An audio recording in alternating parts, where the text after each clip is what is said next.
talk, every stolen kiss, every late night walk, every secret wish, every second chance, every time we danced underneath the light of the street lamp.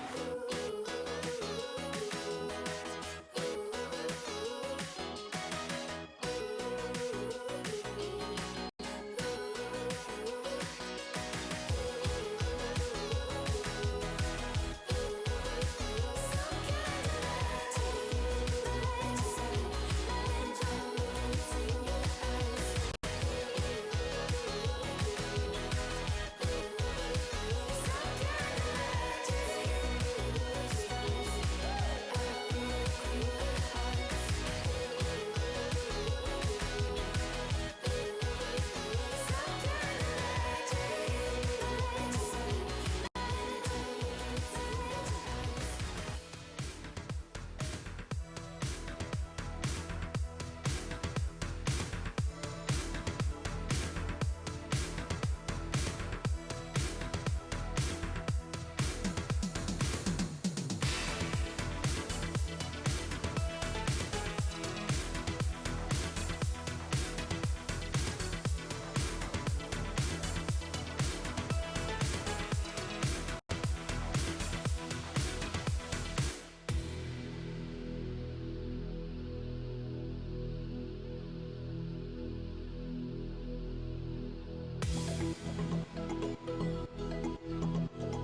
Yo, what is up there, everybody? Welcome to Avast Tourney 4. I'm your host today. My name is Mustard. With me here, we have Freya and Tangerine, who will be your casters today. Hello, hello. Hello. Hello. So we're definitely going to have a good first match here with Golira against Bad Vibes Banished. So both these teams, very... a lot of classic names in the, BPL sub-tourney scene alongside some new faces. So, who are we most excited to see today? So I know Coconut is definitely a DPS to look out for. He's going to be playing on the side of Golira, and he's been in previous sub-tournament and in BPL Season 2. Definitely someone that is going to be a star player for Golira. And then on the side of Bad Vibes Banished, we have Farmer and Jen, who played together on a team, the Solomon Island Sharks, in BPL Season 2. Both very, very good players to watch out for. And then I think the rest of these teams, or the rest of the players on the team, will definitely really try and play a role like supporting their star players. We can see the rosters here. Toxicinator is going to be playing again. Obviously, he's the captain that won Sub-Tournament 3, so he's coming in looking to make another run for that win. Indeed. I mean, I see there are a few new faces in this roster. Personally, I actually know on Golira, Majin K, and I've seen what he can do. Definitely living up to the Golira branding, and yeah, I am excited to see, especially like Toxicinator and Coconut, see what they can do, see what they can pull off here, going into this match. And I think this will definitely be a great match to kind of kick off everything for this group, for this stream for today, as we do have 4 amazing games for you today on this stream. Starting off right with this one, Golira and Bad Vibes Banished. Next one will be the Left Michigan Baby Eaters versus the British Seals. Then you have Genesis versus the High Ground Rhinos. And then closing out today will be the Komodo Knights against Jasmine. So all these games are definitely going to be close, all great matches, and I'm excited to see what today has in store for us. Yeah, I'm absolutely excited too. I think that we're starting off with a really, really strong game. I think both Bad Vibes Banished and Golira, a lot of people are looking at these two teams as the two to get out of this group. So this is going to be a fantastic first match to really set the expectation. Yeah, and I think these rosters definitely hold up to that expectation. First match, can't wait to see what these guys roll out on. Especially in the current meta, definitely an interesting one to say the least. Yeah, we'll see what teams have scrimmed, what they've sort of figured out works best for them. I expect some teams will probably try and run like the monkey rush that we saw in Overwatch League, but we'll see. I think there's going to be some differences for sure. As we load into the game here, I guess it's time for the casters to take over.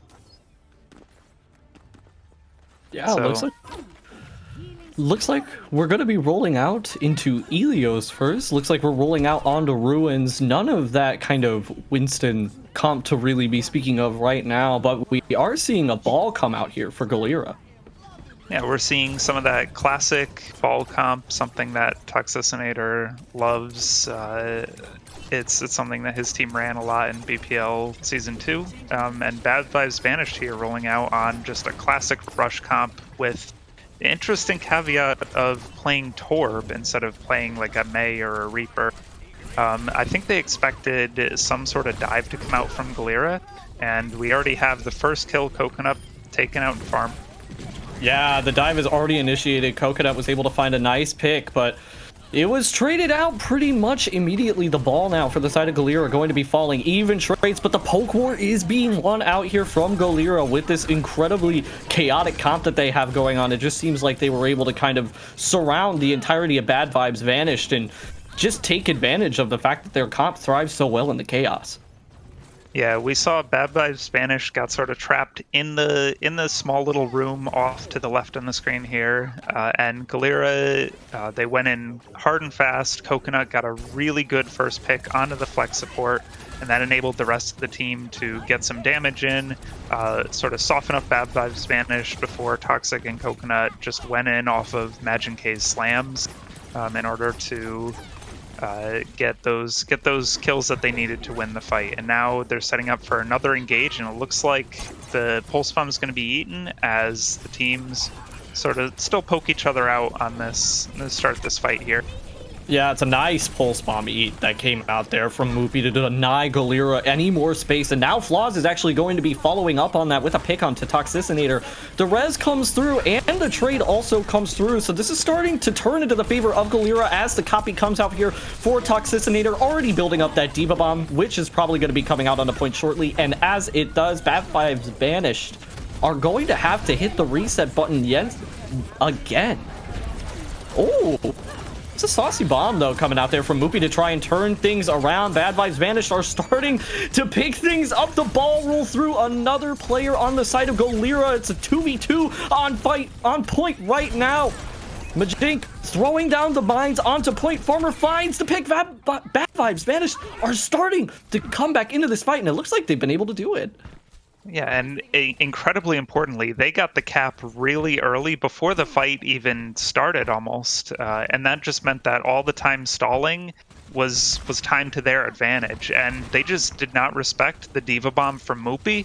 And with him getting 2 kills off of that and splitting up Golira, it meant that it was really easy for Bad Vibes Banished to just pick off one by one the softened up team of Golira, and now we see Jen goes in, he slams down with the mines, and Toxic is the first one to go down. Yeah, that was interesting too from Toxicinator running into those mines just a little bit, and it's going to be pretty much cleanup here for BVB. But as I say that, Coconut finds too the support line of Bad Vibes Vanished is gone. No more rally on the side of that team. It is seeming like though trades are coming through, and BVB are going to be able to stabilize just a bit here. Yeah, they're gonna sort of be able to stabilize somewhat. They have their supports coming back from spawn, but there's enough time. They've stalled out long enough that there's gonna be another fight actually happening. The mines go down. They're sort of zoning. Bad Vibes Banished off the point. They're not quite flipping yet, but this fight is breaking out, and we're seeing Flaws is already the first victim. Yeah, this is very patient play, though, coming out from BVB, and, you know, it seems like the trades are starting to go. The picks are going into the favor of Golira. BVB playing a little bit more on the back foot there because of the minefield that was set beautifully in the way from Majink, so that was absolutely wonderful. A great fight initiation coming out there from Golira, who now has 2 ultimates of their own in the ult bank for this next fight. Yeah, Golira is looking to have a stronger position here. They're going to have the pulse bomb, they have the copy, and they'll probably be able to get a beat to counteract whatever Bad Vibes Banished can get in terms of ults. Really, all they have is this high noon here. They're coming up on other ultimates, so if they can stall this out, get a little poke in, they might be able to get something done here. But we're going to see a lot of spam coming in. The anti-nade already coming out from Farmer, and Coconut peppering them from the back, looking to get a pick to start out this fight. Yeah, mines are also going to be initiated in here from both balls. Oh my lord, there's an ultimate fiesta going on the screen right now as the copy is popped from Golira. Several bombs going off into the air like fireworks as Toxicinator is able to find the D-Mech amongst all of that chaos. But BVB are coming back into this fight right now. Double ultimates popped out. The High Noon gets nothing, but the rally might be able to heal some people up from Bad Vibes Banished, but they have to be able to touch the point. Golira is starting to get the picks. Moopy not able to find anything with the bomb. Actually is able to find the D-Mech there onto the Diva. Coconut is trying their best to clean up on point right now. Going to see if BVB will be able to extend out this fight any longer. Rymax finding the pick on 2. The Mercy is just what BVB needs to come back into this fight. But as overtime ticks down, it's going to be more difficult for the spawns of Bad Vibes Banished to get back into the fight. And with the advantage that Golira have with their player advantage, it looks like they're going to be able to lock up this point at any point in time now. Yeah, it's just cleanup duty here for Golira, and that's it. They finally kill the rest of Bad Vibes Banished and don't let him touch the point. So a 99-99 to start out this round. Really a nice, strong back and forth from both of these teams. Bad Vibes Banished did a really nice job of adjusting and adapting their comp, realizing that the rush wasn't going to work into what Golira was playing, and so they immediately swapped. And I think that importantly, like, kept them in the fight and made sure that this wasn't going to be a one-sided affair. Yeah, their adaptations that came out were from both teams, honestly. Teams were just adapting left and right, whether that be with the hero comps or whether that be with the way that they were starting to play around each one of these teams. Both teams coming out with some great adaptations here as we roll out onto the Lighthouse. Bad Vibes Banished coming out with this same ball comp, but it's Golira locking in the monkey as we start here on Lighthouse. Oh, they're locking in the Golira, their namesake. Oh, and there's the sleep. Immediately sleeped as soon as he jumps in. Unfortunate. Yeah, it's gonna spell demise there for the monkey on the side of Golira as more picks come through for the side of Bad Vibes Banished. P-Spy able to find the whip shot onto the Tracer of Golira, and it's, you know, a fight win for Bad Vibes Banished, but not incredibly bad if you're Golira, because not a lot of point percentage is really going to be accrued before the next fight begins.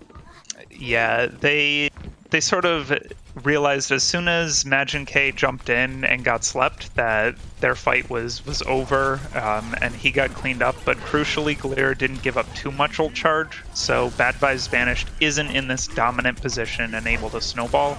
And we see that with Toxicinator actually taking out flaws, making this a nice, strong fight going in for them. Yeah, this is definitely looking so far for Golira. Up a few in this fight, make that even more in the fight. The fight was over in a flash, and it was all off of the back of some wonderful shots coming out from Toxicinator. Unfortunately, flaws falling a bit early in that fight. Yeah, that was a rough fight for Bad Vibes Banished. They lost their hit scan very early, and then with Gen going down, it was really hard for Bad Vibes to even get on the point. Golira just had a much stronger position, but now Majin K is going to jump in again. Is he going to get deleted? No, he stays healthy. Toxicinator is the one that goes down. Yeah, shoes on the other foot now as the hit scan of Golira ends up falling first. Coconut's going to even it out with a pick onto Farmer. Supports are gone, though, here for the side of Golira. So right now, it's just probably going to be cleanup for Bad Vibes Banished as Genesec drops the mines onto point. P-Spy finding the whip shot yet again onto Coconut. This Brig is being such a menace to the DPS of Golira. Coconut is not really getting any room to breathe despite the picks that came out at the beginning of that fight. Yeah, Jen is doing so much work on this Wrecking Ball. He had an enormous mines on the point, and booping people into them, just getting a lot of slam damage in. And we can see he's slamming in again, even though he gets antied. The slam and the bomb is just a great combo to zone them out and get so much space here for Bad Vibes Banished. A good pick, though, coming out to initiate into this fight onto the Baby Diva as the DMEC was coming through, but Toxicinator has to pay for it with his own life, which is incredibly unfortunate. Now, High Noon popped up from on high, not able to find anything. Just trying to get a little pinch in onto these tanks is the DPS of Bad Vibes Banished right now. Pulse Bomb thrown out, doesn't end up connecting with anything. And now Golira have this grab to be able to invest, drops it right before the Zarya of Golira ends up falling. A Coconut is going to be taking those picks with a smile on his face. Moopy, though, getting both of the backline with a melee?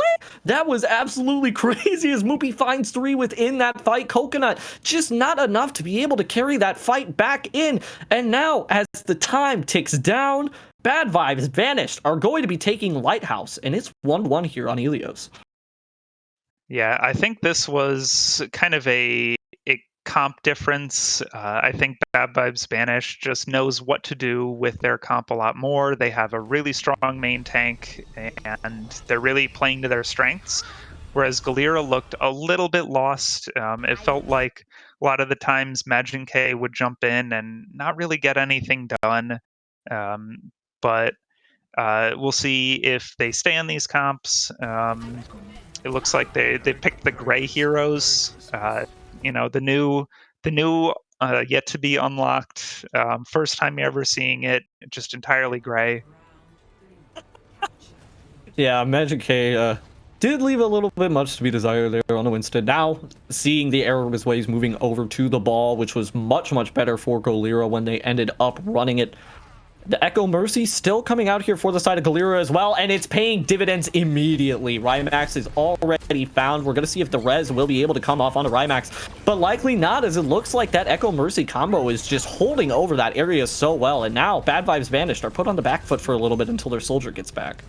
Yeah, they're really just going to want to wait, reset, not give Golira too much ult charge so that they can go back in. Moopy gets hooked in, but can just Diva Booster on out of that well. We're seeing a little bit of skirmishing going around on the backside. Golira just trying to take a decent position to set up for this next fight and look for a good pick to start things off. And it's Jen, actually, that starts with a 2 kill. Impressive coming out there from Genesect. The ball of Bad Vibes Banished is doing work right now, but Golira have control of the point. So if Golira just keeps stalling this out for a little bit longer, they can try to get some more ult percentage, or some more percentage on the point, and that's exactly what they're going to try to do as the ball. Magic K re-enters in onto the point, trying to take the fight. Bad Vibes Banished isn't going to be working out in their favor as Flaws finds a boop on a Spooky Ghost. Spooky Ghost has been looking for hooks into the well the entire time and then meets the Achilles heel himself. Unfortunate here for Golira. But they do get 40%. Yeah, Bad Vibes Banished is just thriving in all this chaos. They have all of their ultimates. They're playing. This should be interesting. Yeah, they've got 6 ults, whereas Golira has 1, can maybe get 3 total for this next fight. It's, I don't know who I'm gonna spec here. I'm just gonna go on the far because this gives us like a nice overview. Yeah, I think Bad Vibes Banished is just a in a really strong place. We see the mines coming down, sort of stopping any push in from Golira and just getting so much ult percentage, and really making their comp work to the best that it should be.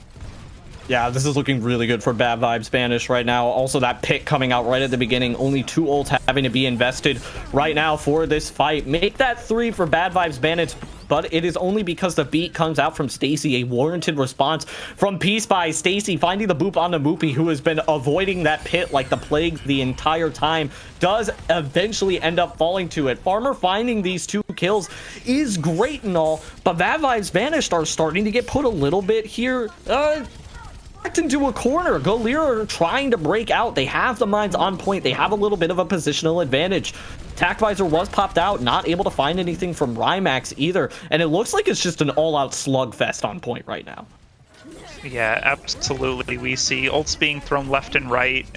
We see it's a very spread out fight. Already Flaws is trying to do work up top as the Pharah, where nobody can really look at him. We see bombs being thrown left and right.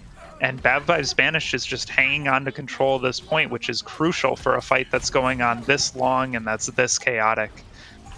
This is actually crazy. Golira managed to flip the point after a very, very long time, but the damage is done from Bad Vibes Banished in terms of getting that point basically up to 99%. It's only 1 fight territory now, and Golira have to hold on for just a little bit longer. Yeah, they just need 1 fight and they can take this map, and that's really what they're looking for. Unfortunately, they only have 2 ults, maybe 3 if Rymax can get this visor, versus the beat from Golira, which is going to be crucial to ensure that they can survive the mines or the visor. Really, they just need something to go right. It's not looking good for Golira with Coconut already going down. Yeah, definitely not looking great right now, and a support falls from Golira. The upside is that Genesect will end up falling, and mines are just scattered across the point right now for both teams, denying the entrances from both sides. Of Boop comes out onto Rymax, trying to get him into the pit. That would have been such a hero play. The beat ultimately not panning out to be as useful as I would have thought, but that's more or less just based off of the wonderful ult usage that was coming out there from Bad Vibes Banished right at the end.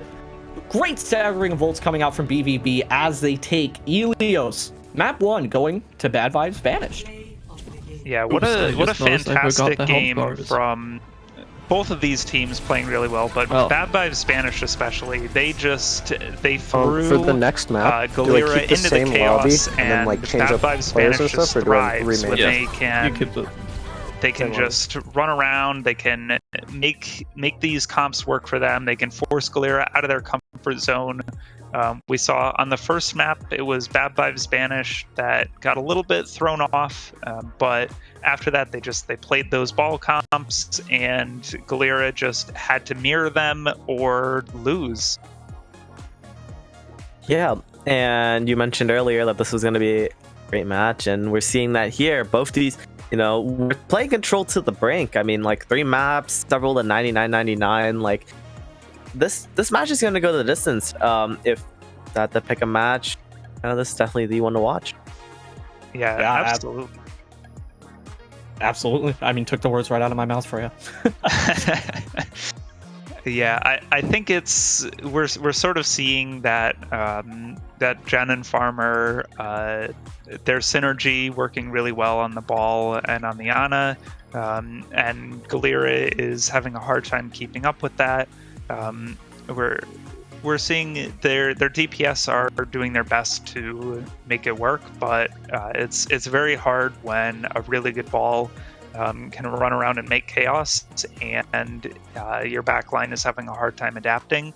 Then you're in a really tough spot because your front line they can't really do anything if their backline is getting harassed and dying just repeatedly.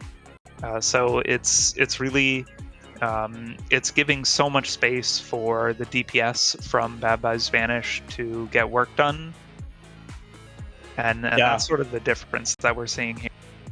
I would have to agree, especially when P-Spy is just all over Coconut. Like, it is crazy how much P-Spy is just consistently being able to pick off Coconut within these fights. I must have seen the Brig pick off the Tracer like 5 times on one of those maps. It was crazy. It's just really, really difficult right now for the DPS of Golira to find value, and I'm wondering if they're ever going to be able to find a way to snake past this support line. But for now, it's all Bad Vibes Banished for me. Yeah, you mentioned like Pirate Spot on the Brig, and Coconut has been known for being having a really strong tracer, one of the biggest pickups of in sub Tourney in BPL, and Pirate Spot doing an amazing job of shutting them. And yeah, you mentioned, I think just being able to kind of create that fortress in the backline, it's just like Golira just can't really, they just don't know what to do. Yeah, I think that Bad Vibes Banished definitely has their game plan. They know that Coconut is going to be the big carry for Golira, so they're doing their best to shut him down, make his impact as little as possible. And we're definitely still seeing Coconut have impact, but it's not as much as maybe it should be. Thanks to the work of Bad Vibes Banished, their backline, and Moopy, I think, is definitely doing a great job of peeling for their supports, and really keeping a check on the DPS of Golira on both Toxic and Coconut, making sure that they can't get done what they want to have done. And then we'll see. I'm not sure what map we're going to next. If we could get a check on that, or what is the next map type? Not sure. But either way, I think that we'll probably see Bad Vibes Banished stick on their ball Ana comp, and maybe Golira will switch things up depending on the map type. Yeah, if it ain't broke, honestly, don't fix it if your bad vibes vanished, I feel like, at this rate. Maybe we'll see. I know that there was some Orisa being locked for like a microsecond on the second map. Maybe we'll see Golira come out with that, try and shift up their game plan a little bit. But as of right now, bad vibes vanished are looking really, really nice on that ball comp. And it has a lot to do with their backline and also Moopy. Like you were saying earlier, Freya, Moopy was just randomly swinging fights into bad vibes banished favor, just like off of the drop of a dime. So being an incredible asset to their team there. Yeah, it looks like the next map is going to be King's Row. So just got confirmation on that. Mm-hmm. Yeah, Moopy definitely was, definitely a, key player in BPL Season 2 for Sydney Surfers. Able to bring them to second place. And showing that kind of dominance here, in sub tourney on Bad Vibes Vanish. And I'm very curious how these teams are going to react to King's Row. Will they opt into a more brawl composition? Will they maybe run the fabled, monkey rush, whatever you call that comp, however, or will they run more standard, Reinhardt based compositions, or even like go a little silly, maybe a little double shield. Definitely things I've seen on King's Row, and I'm curious to see what these teams are going to roll out on. I mean, Golira definitely needing to bring out something new. Bad Vibes Vanish probably looking to stick with what's been. All right, let's take our bets on what each team is going to roll out with comp wise. Mustard, what are you thinking? I'm thinking Golira wants to go with the Ryan. Their main, mainly because I do know their main tank, Majin K. He is known for Reinhardt, and we see that coming out. All right, well, do we think Fluz is gonna stay on that Genji? I'm gonna guess no. I think it's just a little fun time in the spawn, but you never know. I hope so. I really hope so. Honestly, I think that would be the most fun choice, but no, I have to agree with you. I expect a change likely to come through, especially if no Ana is expectedly being run. It looks like it's going to be default pretty much from both these teams, though. Yeah, Flaw's probably going to switch. Maybe he sticks on the Hanzo, but I feel like switching to the Kree would be better here. But if they can make the Hanzo work, then, they can make the Hanzo work. It's going to be good shield pressure and good pressure on the Diva. It's just not going to be as good defensively as something like a McCree would. We see the brawl's going to start right away. The wall's coming up and the Rhines are swinging. Yeah, Genesec's falling really low, though. The immortality was already forced out here from from Farmer, so this is looking pretty good here for Golira, but as I say, that Coconut does end up falling. Toxicinator finding a trading pick here onto the main tank of Bad Vibes Banished. Now an even fight for both teams. Majin K unfortunately falling there. The window comes out for Golira. Going to be taking up so much space on this point. Bad Vibes Banished are forced to at least disengage for now, but as the window comes out, I'm expecting that re-engage to come right through, and there's the aggression coming right back out immediately from Genesect. It's met with a great wall, too, that came out from Rymax, but no picks are able to be found from it because of the immortality that came out, and the swing back from Golira as they re-enter in onto this point is amazing. What a good re-entry coming out from them. Yeah, they disengaged as soon as they had their main tank down. They gave up a tick and a half, and right after that, they said, okay, we're going to wait for our main tank, we're going to wait for our team to get back, and then we're immediately going to re-engage as aggressively as possible. And that it caught Jen on the back foot, and Bad Vibes Banished just sort of crumpled after that. A really, really nice heads-up play from Golira. And we see Window Fire Strike coming in, and Moopy is going to eat that important ult. Man, Moopy is just eating so many ults right now. It's the second one, I believe, that Moopy is eaten throughout the series so far. Coconut was able to find a pick, but it's pretty much all for nothing right now unless Coconut can find the entirety of the rest of Bad Vibes Vanished while he's at it. But doesn't seem like it's going to be panning out like that, as Moopy just put on an absolute clinic, eating the ultimate, the blizzard that came out there from Toxicinator, and landing a good bomb to find a few picks on some players here from Golira. Yeah, that's a little bit of an interesting little scuffle as, okay, Majink goes in and Golira is going to beat, and this fight is going to happen way in this weird corner. Golira is not even going to have their hit scan. That was just an interesting fight coming out from them. I'm not sure that's what they really wanted, but, you know, they didn't really slow down any of the momentum from Bad Vibes Banished, so it just felt like a bit of a mistake, but Imagine K coming back, and there's going to be another fight in this corner here. Bomb is thrown from Kill Switch, and we're going to see some engages coming in. Yeah, the bomb that came through there from Kill Switch was just an absolutely great way to ramp up the aggression coming out from Golira, and they end up finding the pick. The pin was well-timed, but the wall was even better well-timed from Rhimax. Rhimax will end up falling there because basically the rest of his team was already gone, which is unfortunate, but Bad Vibes Banished going to have to reset here for just a little bit. Yeah, but crucially, Golira is going to be able to hold at this archway, which is a really strong choke point. It's going to be incredibly difficult for Bad Vibes Banished to get up in here. They're going to have to just go in really strong, really hard with this dragon like they're doing.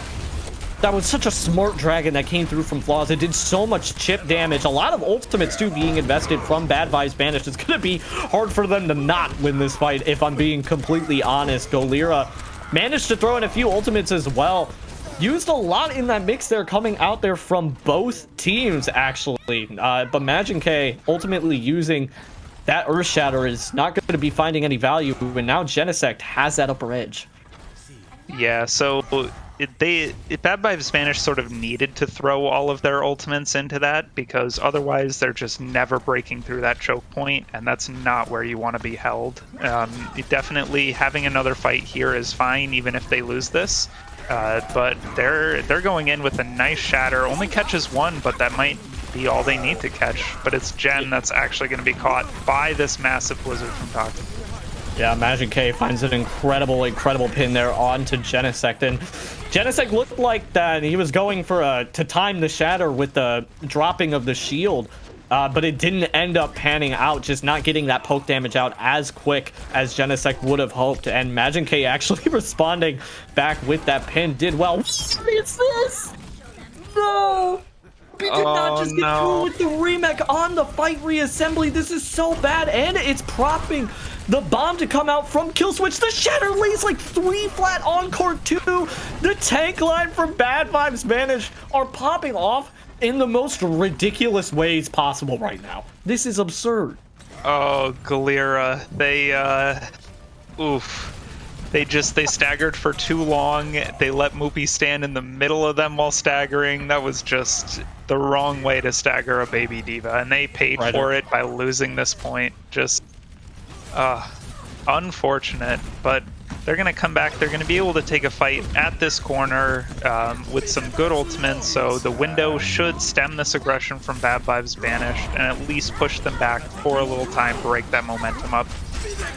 Yeah, the dragon getting eaten too is spelling some good news here from Golira. The shatter is so well timed as well. The beat even better well timed though, coming out from Emmy. Bad Vibes Banished gonna try and make something out of nothing here, investing in a few ultimates. The blizzard doesn't actually end up getting any members of Golira though, and Obols is forced to pop out that beat. Not sure what pressure Obols was under to prop that beat. Possibly just a way to reinitiate back into the fight, and honestly, it's ending up panning out for the side of Golira anyway. So no harm, no foul as Toxicinator 5. It's like a 6-man! It's a 5-man shatter actually though. It comes up from Genesect, absolutely carrying this game right now is the tank line from Bad Vibes Banished. They are absolutely unstoppable, unchained forces of nature coming out here as they wrap up King's Row with 1 minute and 26 still left on the clock. Oh my god, what a massive shatter from Gen to secure this last point. I think there was no way that Bad Vibes was going to win that fight unless they hit the massive shatter, and oh my god, they did it. Yeah. And we see the chat malding a little bit over Diva, and I mean, if I were Golira, I would be mad too. Yeah. Moopy has been getting so much value out of the bombs, out of the remix. Honestly, it's unreal. I think that the remake change is just one of those changes that just takes so long to get used to, because it is harder to stagger out demons now. You can't be as up close and personal as Golira was. You can see what happens when you are that up close and personal with a diva who could potentially have remake. And that's just what happens with that ability now. It takes some getting used to. And Golira, obviously not used to it right there, falling victim to the trap that Moopy had set up. Yeah, for some reason they staggered Moopy and they let him stand in the middle of the team, and every single member just clumped around him so that when he slammed that mech down, he just got a free 2k. I thought he was going to get more, honestly. Honestly, I did too. I think it was just because Golira was like mostly full health, so the tanks didn't get one shot, but god, that was a crucial mistake. But we're seeing Golira is going in hard and fast. They're angry at that. They want revenge. Yeah, possibly a little bit too hard and fast. Magic K gonna fall first in that fight, man. It was so low on that initiation. Flaws finding 2 picks there in that fight. The Hanzos are actually exchanging some incredible blows right now. Golira immediately forced to back off, though. Yeah, so a good fight from Bad Vibes Banished. They managed to get the pick onto the opposing Reinhardt, which if your Reinhardt dies, the fight is essentially over for you. You just have to back up and reset. He's the focal point of the team. And we see windows coming down, and Flaws actually gets a kill through the window to already start halting out Golira's aggression. I don't know where Emmy was there and how she got picked off by Majin K. Possibly it's not a fire strike because it didn't register as one, so it was a hammer swing. Probably looking for a boof, maybe a little bit overzealous, but the bomb. No bomb, actually. I'm completely incorrect, but the fire strike actually ends up coming out, killing Spooky Ghost as Golira attempts to initiate back into this fight. But Genesec's going a little bit too far forward. The dragon will be eaten, though, from Moopy to start out this fight. And it's just going to keep going here back and forth. I thought that kill switch got the eat there onto that ultimate, not ending up panning out, though, as Toxicinator will find the pick right before falling themselves. Shatter comes through from Magic K, finds 2. The bomb from Moopy, though, ends up getting their counterpart in that Baby Diva. And after a lot of ultimate exchanges coming out from the side of both teams here, Bad Vibes Banished managed to hold on rather convincingly. Yeah, but this late pick on the Emmy is going to really mess up Bad Vibes Banished plans. They need the beat to counter the beat from Golira, or else they would just be able to run them over. But the shatter difference here could change things tremendously, and Emmy's already going to be back on the Lucio, beating it to keep Genesect alive, and we're going to see the counter feat from Obols. Nothing gets done. The shatter from Majink, it's high. He's waiting on it, but it's good. Put the shield down. That's actually so unfortunate there for Genesect. Genesect, who had landed so many shatters coming into this next fight, was absolutely ready to just get yet another 5-man shatter. Actually ends up getting MTD'd himself, which is a little bit unfortunate. Sometimes you MTD, sometimes you get MTD'd. It's just a way of Overwatch and a way of life in general, it seems. Yeah, I'm not sure what booped Majin K up there. It might have been Emmy, it might have been Moopy, but he was flying high there with his shatter ready. And now reinitiating in for this next fight is Golira. They are going to Dragon right away. It cuts the team in half and forces out an early immortality. Coconut has been so on point with these dragons, and you can already see the amount of chip damage that came out is just making Bad Vibes Banished crumble right now as Coconut finds 4 picks, I think, in that fight. 3 of them being headshot final blows. That was wonderful coming out there from Coconut. A textbook play on this Hanzo. Yeah, absolutely insane gamer right there. Just showing the power of the Hanzo. Just headshot, just cleaning up the fight all by himself, and really doing just so much work, showing why Golira valued him so highly in the draft. Now, Golira starting to prep up for this next fight. They are going to have a shatter and a window to be able to use, and the windows are actually intersecting right now. A nice little perpendicular angle there. Maybe a little bit less, but regardless, DPS are finding picks both ways. However, the support did end up falling here for Banished, I believe. Shadow comes through a little bit early, though. Genesect still had the shield up for that current moment. Moopy trying to stall out point with their body and the bomb at the same time. Magic K ends up falling, and the D-Mech comes through. Both tanks at a deficit right now here for the side of Golira. Bad Vibes Banished are going to be able to clean up that fight, and yet again, Freya, it's Moopy. Yeah, we saw the bomb from Moopy was coordinated with a really good charge from Jen to make sure that Majin K couldn't shield while the bomb exploded, and that was just some textbook synergy play right there. Really nice job from Bad Vibes Banished. And Flaws actually getting an early pick on Intoxic, who was so close to that ult. That's disaster, but they're turning it around. Golira's doing. Yeah, turning it around. Definitely 3 picks actually coming out from the side of Golira there. They're going to be up 2 in this fight, and the headshot is not going to be finding anything else there for Flaws, who just tried to swing it back into favor with some stray shots. The bomb also finding the Baby Diva, which is unfortunate. Flaws will get a trading pick coming out there, but unless another pick is found, which it is actually, wait, this could potentially be the reinitiation here for Bad Vibes Banished. They do have the window and the beat to be able to invest in this fight. Blizzard could possibly come online as well if Rymax stays alive. Golira choosing not to take that fight, though. Yeah, they're gonna try backing up here with the wall, but look at where Coconut is. Oh, they see Coconut. Oh no! Wait, Majin K with the slam. Didn't even see that getting set up. Managed to find Emmy, who had that beat. That's so unfortunate. The window comes out as a response from Farmer, who's the only healer for the side of Bad Vibes Banished up at this point. But Coconut makes sure that that is a thing of the past, as the DPS from Golira ends up finding 2 picks in that fight. The chances of Bad Vibes Banished holding on second go out the window, and Golira managed to capture this street space with about a minute and 30 left on the clock. That was incredible. They all turned around to look at Coconut, and Majin K just comes around the corner, slams down, gets a 3-man shatter. Just unreal. They made that bad situation work for them, and they're going to be aggressive here. Not even push the cart, just go in with ultimate. Yeah, it was discipline, though, from Bad Vibes Banished to all back up and not push forward in that moment. Beat comes through as a response to the Blizzard Dragon as well. And it looks like so many ultimates are being invested here from Bad Vibes Banished. It might have been just a little bit of an over-investment, actually. It wasn't a beat that came out in response to a Blizzard, but rather an initiation beat that came out with a Blizzard and a Dragon from Bad Vibes Banished.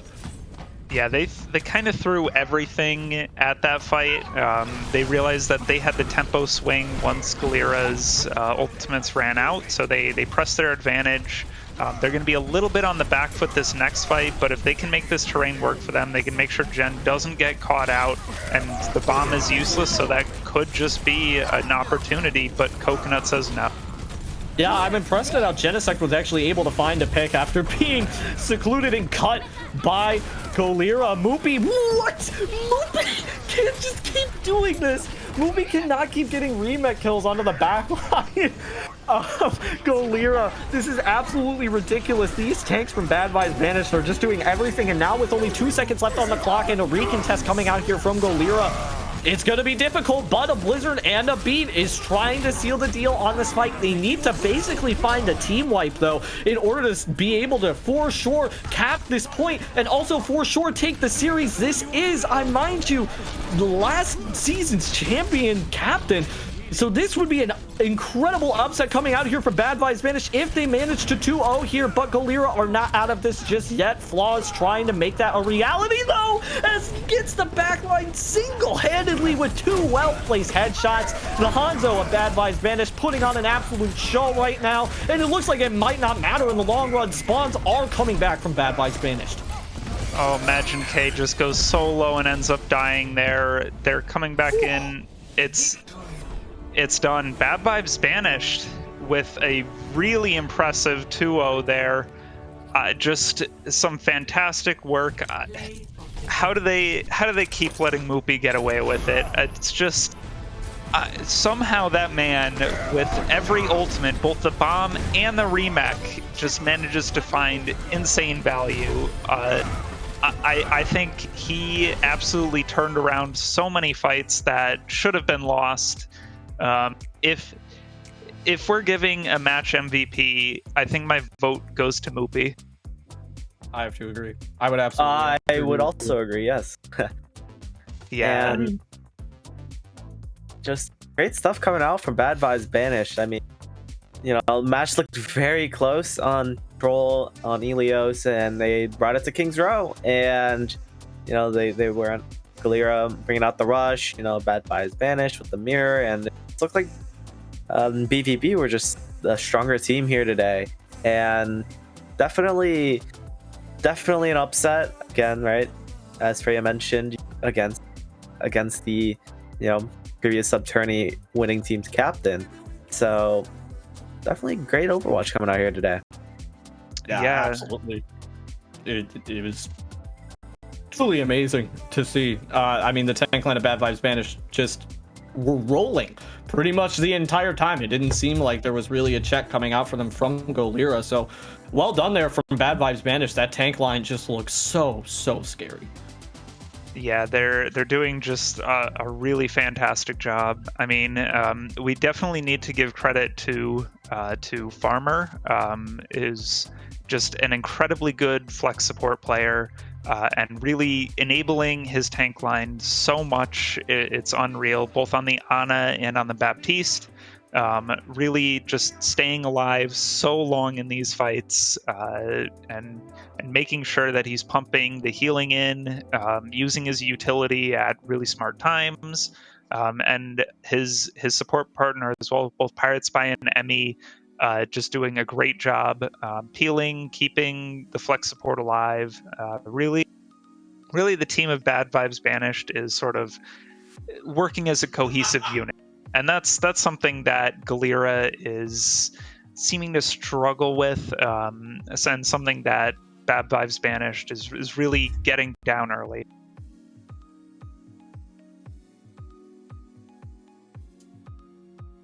So Yeah. I think we're gonna take a short break and then go on to our next match. Mustard, is that right? Yeah, I believe we're supposed to have interviews, but I believe the players are unavailable.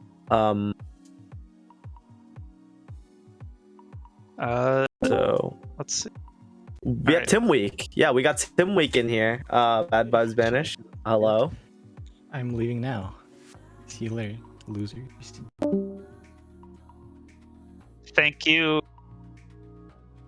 Inspiration.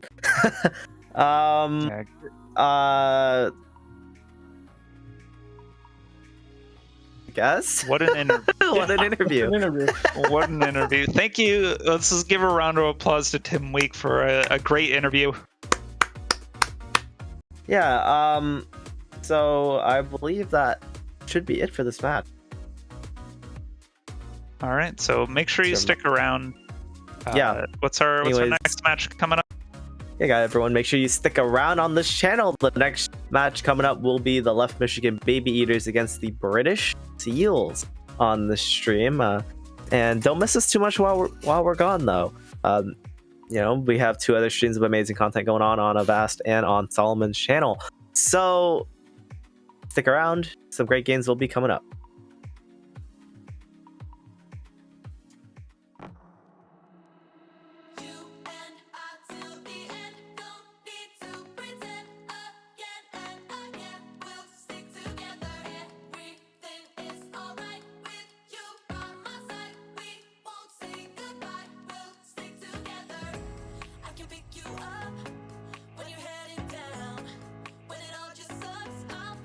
Charlie Brown, you can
talk, every stolen kiss, every late night walk, every secret wish, every second chance, every time we dance underneath the light of the street lamp.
Yo, what is up, everybody? We are back again. I'm your host, Mustard. With me, we have Dividing and Tangerine here for your casters. Hello, hello. Hello, hello. It's gonna be a good match.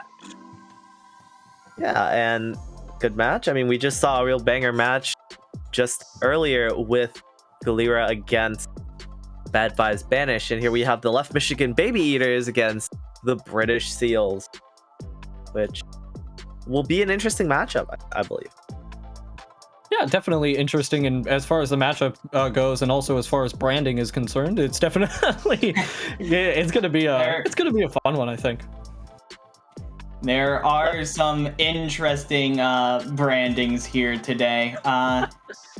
Yeah, and with these rosters as well, on the Baby Eaters, you have Ahi, which BPL Season 2 A-League MVP, alongside Guac, one of the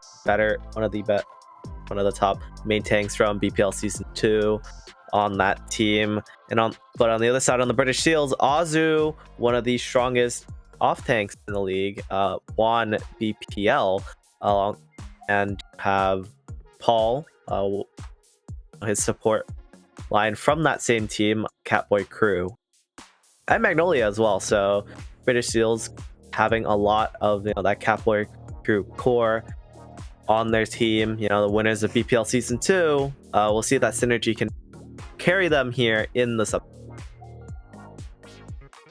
Yeah, honestly, I think that just having like a nice core of players can really take a team a long way. If any team has been associated with any members whatsoever of their team, it's immediately going to like bump that synergy up so much. So the fact that like most likely they would be starting with those three, I would be assuming. So the fact that half of the team has played together before is immediately shoots them up for me, at least. Yeah, and there's always the talk of sub tourney. Everyone has to play. No fact, if you're on the team, you'll get the opportunity to play. And with the swap potential for British Seals might be their Achilles heel. So we might be seeing this team go to 3 maps quite often. For Azu, one of the star off tanks of the team, there is another off tank on the team as well, which may pose some issues with vision. So yeah, let's not for too much longer. We're going straight into the game here. Yeah, heading into Ilios now. Of course, teams have about 25 seconds to switch things up if they want to. However, Left Michigan Baby Eaters currently going with a double bubble comp that we have seen pretty often in Overwatch League up to this point. British Seals, however, currently locking in a sort of Reaper Sombra comp, which could be very interesting, especially if Spiros is able to get some really high priority hacks off in these first couple of fights. Absolutely, and now both teams rolling out here. It's interesting. It's a big contrast to the fact that we saw 2 Wrecking Balls go up against each other earlier. Now we have 2 Winstons going up against each other, so it's a little bit different. But it's going to be echoing kind of reminiscences of the past as we come out here onto Ruins. Poke damage being dealt quite a hefty amount here by Monica. Already 30% up to that copy. Dive comes out, but is actually a disengage coming out from Baby Eaters. Now they're going to be waiting for that dive to come out. A jump onto point initiated in here from Guac, followed up with a bubble from Ahi. Immediately starting to find some value, but British Seals are managing to play maybe a little bit more of a passive style. They're playing a bit more of a counter dive comp. They're really punishing the Baby Eaters as they start to enter in, and as such haven't been able to find a nice entrance here, but will find it off of the pick onto Vincent. Coalescence comes out as a response though, and will manage to find Guac. The main tanks, however, have been traded out as the grab already built up here from Ahi. What an absolutely crazy fast grab coming out, and the fact that the pulse bomb was also eaten from Riptide, it's looking pretty good here for the side of British Seals. Yeah, I think that if that pulse bomb had not been eaten there from Riptide, there was a very good chance of Left Michigan Baby Eaters to be able to go off that. But now we see with the Echo ultimate from Monica, was able to stay in the back for a very long time and just get that poke damage, get that poke damage, get that ult charge building up, and with that Echo ultimate, I think, going over to the Reaper, they were able to pull ahead there in the fight. But British Seals is going to have pretty much everything going up to this one except for the Coalescence, and we all know how quickly that ult builds up. We might be seeing a 6 ult fight from British Seals here, and they already have 46%. Yeah, that's going to be quite chaotic, but it's a nice nade that actually lands on the full tanks of British Seals. But Vincent, of all players, ends up falling there, the one who's not anti-naded. Azu's going to find a nice trade out onto the backline. Now the backline, though, of Baby Eaters has completely been evaporated from existence. Ahi ended up falling to his own demise. We'll leave that one up to interpretation as you wish, but the British Seals, they're popping a good amount of ultimates, look like they're going to be able to come out victorious in this fight, and Baby Eaters used everything in their artillery. Yeah, Baby Eaters used absolutely everything to try and keep hold of that point, and unfortunately didn't happen, which puts them in a very disadvantageous situation here. But I do want to mention that this was the second fight in a row where Vincent got caught out and killed first. I think that's a sign of a little bit of over-aggression there on that Reaper. You have escape tools if you're Reaper. You got to use them. True, but now is the time to get aggressive. The Coalescence popping out with the Death Blossom. It's a new way to reinvent the Beyblade. The Coalescence does most of the work, but the Death Blossom did a lot of damage as well. It did a ton of damage there, and it ended the fight so quickly, and with Left Michigan having to regroup here, this is already final fight situation here for in the favor of British Seals. If Left Michigan Baby Eaters can't get something done, just Monica is looking for a big duplicate here in order to keep them away. Surprised that Monica didn't try to pressure out the main tank as Azu decided to jump in there. Actually, Baby Eaters are managing to swing this fight back into their favor. There is no tank and DPS on the side of the British Seals right now. We're going to see if that hinders their gameplay a little bit. And it looks like it's starting to, just a minor amount. Monica on this copy is being an absolute nuisance. Not falling until later when the timeout ended up coming out. Bomb not able to find anything from the copy either. But it looks like the picks are still going the way of the Baby Eaters. And this is really, really good now for the Baby Eaters. If they can actually clean up the fight, which they might not be able to. It's looking a little bit dicey here. Yeah, the Primal is popped, but no, Azu is going to jump off the point there, and with the help of, I think it was a triple kill there from Nyquist, it seems like Left Michigan Baby Eaters should be able to stabilize here. Though, British Seals are making moves to potentially push back in here, and they have that all-important EMP, as well as the beat from Sherb, the zoning ultimate in that Diva Bomb, and Paul has built up another Coalescence. He's had one every fight, pretty much. I mean, this is looking like a super winnable fight here for British Seals, and they just got to win one. Yeah, this needs to be the biggest rally of all time from Cute White Boy, and it actually doesn't manage to get caught by the EMP, so this is still winnable for Baby Eaters as both tank ultimates and the rally get popped out. It's met in response with both support ultimates, though. It was layered over one another. It doesn't seem like it's going to be garnering too much value here for the British Seals as Vincent ends up falling first in the fight yet again. Not first in the fight, but first for British Seals yet again. Riptide trying to swing things back into the favor, though, of the British Seals, finding 2 picks and 1 with the bomb onto their counterpart off tank, and it's looking good here for British Seals. They might be able to clean up this point. Yeah, but Nyquist, always so annoying on this Tracer, continues to find picks onto the other side, but now Vincent is back, and Reaper is always so good at this close range sort of damage. But they've got to deal with just Monica above. They finally managed to do it, but it's not in before a couple more picks go in the way of West Michigan Baby Eaters. Yeah, British Seals are looking a little bit worse for wear right now. It's just the ball spinning on point. Don't have control of the point either, so they would need to cap the point as well, which would just be a whole other time. But Baby Eaters managed to take that first round by the skin of their teeth, though.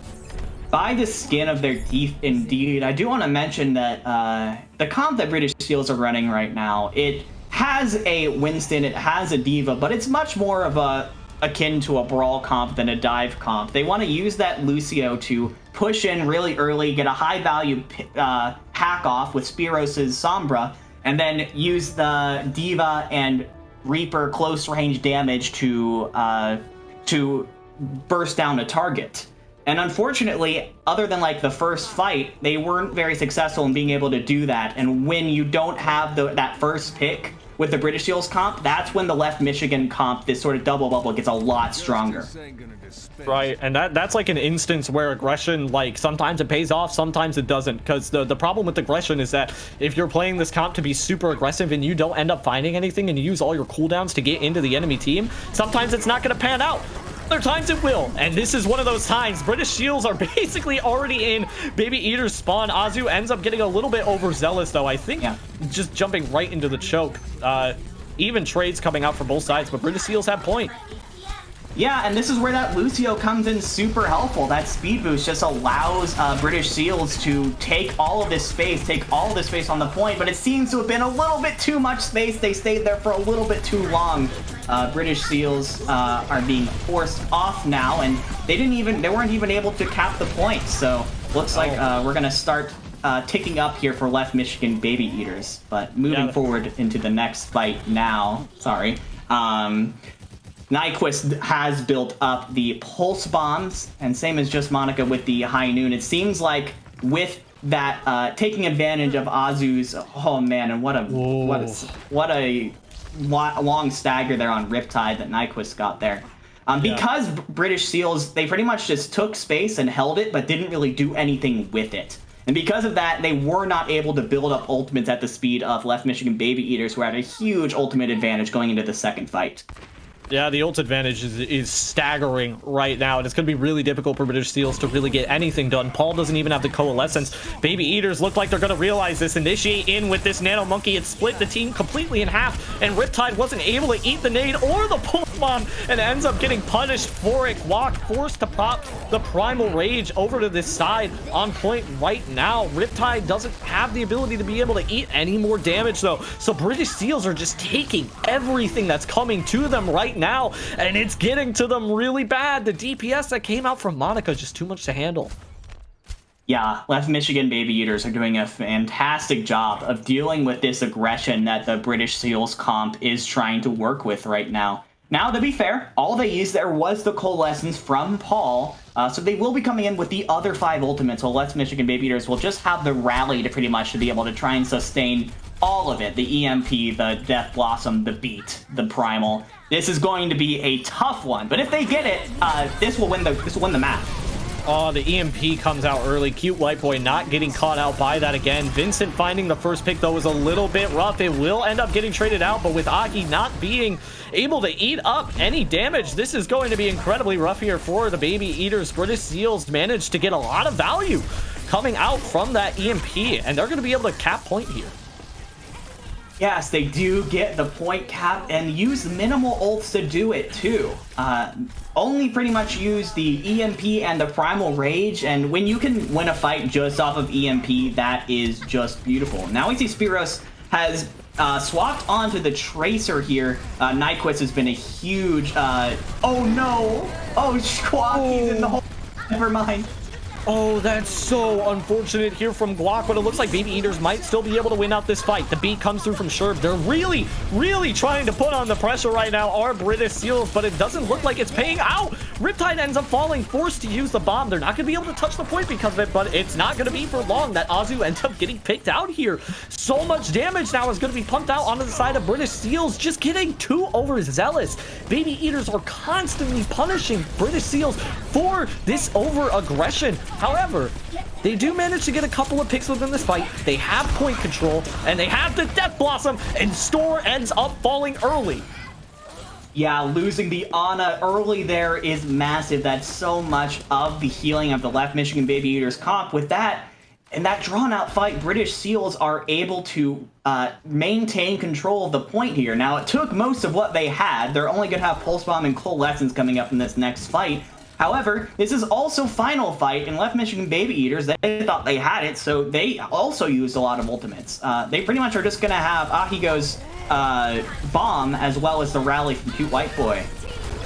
Yeah, this has to be a big pulse bomb coming out from Spyros. Cute White Boy popping the rally pretty much immediately. Finds the stick! That's the most important pick that you can get in this comp. This is so huge. British Seals might be able to turn this around just off the use of one ultimate. The bomb from Ahi finds nothing either. It's a 3K off of the back of a great pile drive coming out from Azu. The coordination from British Seals shining right now. And both of these rounds have gone to the brink. 99-99, but it's all going to be decided here on Lighthouse dividing. What a hero play there from from Spiros not only landing the stick onto the rallying Brigitte, which was their main defensive tool during that fight, but then just going through and getting pick after pick after pick, tearing through the squishy backline of Left Michigan Baby Eaters without that Brigitte. That swap, I didn't get the chance to finish my point, but that swap, Spyro started the round on Sombra, swapped the Tracer, I assume to try and contest Nyquist, who was being a constant issue in their backline up to that point. But man, we're seeing this guy pop off on Tracer so far. And now it seems like British Seals are going to be sticking onto a Wrecking Ball comp.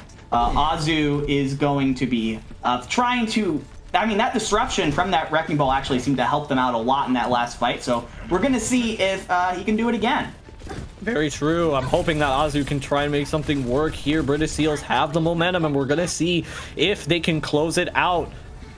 Just right now, some poke damage being dealt. Azu takes a nice little pile drive in to see what goes down. A fly-in from Riptide comes through, trying to contest some of the DPS from the Baby Eaters. And Ahi manages to find the first pick onto Sherv. That's not exactly what you want to happen if you are the main support on any team. You don't want to get picked first. It's unfortunate that that ends up happening. No more aggression can really be channeled in here for the side of British Seals, but Spiros is just getting unleashed on this backline right now. Q White Boy needs to be really careful, and Nyquist wasn't careful, as it seems, falls pretty late into that fight.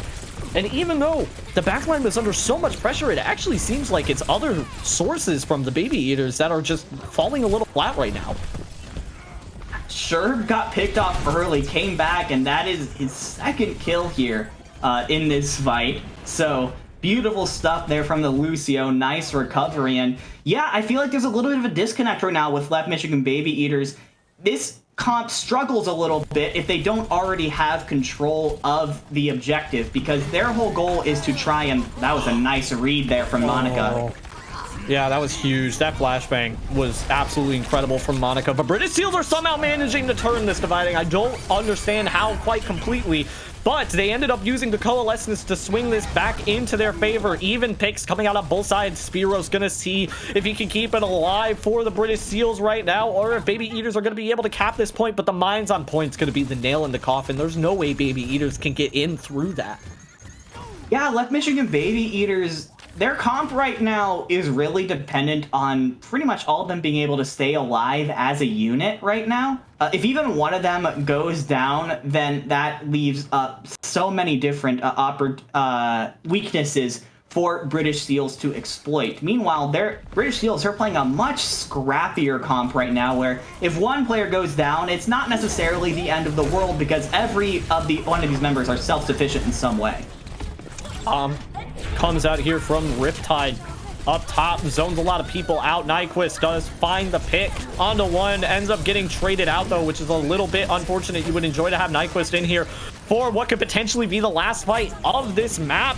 Monica's going to be picking up the slack though. Finding that support of British Seals is so important. Paul not able to build up another Coalescence, but Sherb has the beat. We're going to see if British Seals want to invest into this. Sherb manages to get Ahigo off the map. That's actually a crazy pick. Baby Eaters trying to swing this back into their favor though, and as Azu gets stunned up and marked for death, Baby Eaters manage to cap. They do manage to cap. They finally get sort of a clean fight in, where all of them manage to get onto the point without someone getting picked off super early. And because of that, they're able to use their cohesiveness as a comp to sort of go in and aggress onto the tanks of British Seals. But British Seals do have a lot of ultimates right now, and they only need one fight to take this map away. Yeah, Minefield's also going to be placed up top here to try and secure this win here for British Seals, as well as the B. Monica popping out the Deadeye. Oh no, Paul didn't know where Monica was. That's so unfortunate, getting caught out by the Deadeye there. This is looking good now for Baby Eaters, and Vincent ended up investing in the Death Blossom. That's so rough if you're on the side of British Seals. The silver lining though is that Guac had to pop the Primal Rage, but honestly, you're going to want that ult back if you're Vincent. Yeah, so you would want all of your ults back. British Seals really popped everything they had in that fight and got really nothing out of it. Left Michigan Baby Eaters, now that they have control of the point, this is their comp really gets to shine now in this situation. And with these long drawn out fights we're seeing, this could very well be last fight. It could just be a pulse bomb off. Yeah, Wrecking Ball does a lot better on defense when he's able to have all of that wiggle room and being able to deny certain entries into the choke points, which is why British Seals were doing so well on the defense and are finding trouble trying to break into this point right now. But the Pulse Bomb gets eaten here from Nyquist. That's a good sign for British Seals. It's not going to be the same for Speedroses, but Speedrose does manage to get a kill in response with the coal backing up the damage. Paul pumping out these coals like it's absolutely crazy, and the remake kill comes out onto Monica. It's gonna be all she wrote. British Seals end up working their way back right into this series, taking Ilios. Yeah, British Seals had some really nice mid-map adjustments there. They were sort of losing the Winston off, so Azu swaps over to Wrecking Ball instead of Winston. The Tracer on Left Michigan Baby Eaters, Nyquist was being a lot of trouble on the side of Left Michigan Baby Eaters, so they swap over to their own Tracer to try and mitigate that damage. And with that, it seems like British Seals found themselves sort of a winning strategy here in order to beat the formidable comp that the Left Michigan was running. Yeah, it was overall very, very impressive coming out there for the side of British Seals. I have to say, they just look very, very refined. It seems like as soon as they ended up making those switches, you could really start to see like the core shine through from British Seals. I feel like we were talking about it earlier on the desk before the match even started, that this core is going to be really important for British Seals if they're able to have these three incredible players on the team that have played together before. It's going to be difficult to take them down, but Baby Eaters did a really, really nice job, and now British Seals have to make subs, so things could possibly swing into the favor of Baby Eaters here as some of that core starts to dissolve a little bit for British Seals. Absolutely. I mean, it definitely seemed like a breakdown in communication with Left Michigan Baby Eaters a couple times, where the tank line went forward a little bit too much, got caught out early. The comp that Left Michigan Baby Eaters was running is very dependent on all members of the team being synergized, knowing where everyone is all the time, and that didn't seem to happen sometimes, and British Seals were more than able to take advantage. But like you mentioned, we might be seeing British Seals move over to more of a scrappy style of play with the subs coming in. Maybe, like you said, the core that we've talked about getting dissolved a little bit. But I'm really looking forward to it, because that was honestly a really close map, and we could be seeing in for a long one here. Yeah, I think that we definitely could be in here for a long one, especially like we've been talking about a lot, but that core getting swapped out is going to be incredible for Baby Eaters, honestly. It's going to be more or less, if they do manage to take this next map, are they going to be able to take the third map if the core manages to get swapped back in fully? I think that's where they could run into trouble. But honestly, Baby Eaters showing that they're no slouches up against British Seals, even with the core anyway. They managed to take a round. They push it to 99-99, I think, for 2 of the 3 maps, maybe 3 of the maps, and they did absolutely incredible. So despite the fact that British Seals have this powerful core, it's not stopping the Baby Eaters whatsoever. It's very admirable. Yeah, absolutely. I think the Baby Eaters did show, especially on Ruins, that first map where they were showing that double bubble with the Tracer Echo. They were running that comp very effectively. They were taking the aggression that British Seals were throwing at them, withstanding it, and then taking advantage of the other team once they had used all their cooldowns, which is, how you have to play that comp into a sort of very aggressive brawl comp like British Seals were playing at the time. You've got to be able to play slow, take the aggression, and then fire back. But we're moving into our second map now, Numbani and Left Michigan Baby Eaters. They've got to win this one to stay in the game. Yeah, and you can actually see these swaps that come through. Azu's actually going to be staying in, but instead of being on the main tank role, is going to be on off tank. So it seems like this is how they're consolidating the fact that they have 2 off tanks in both Azu and I'm sorry, in Azu and Riptide.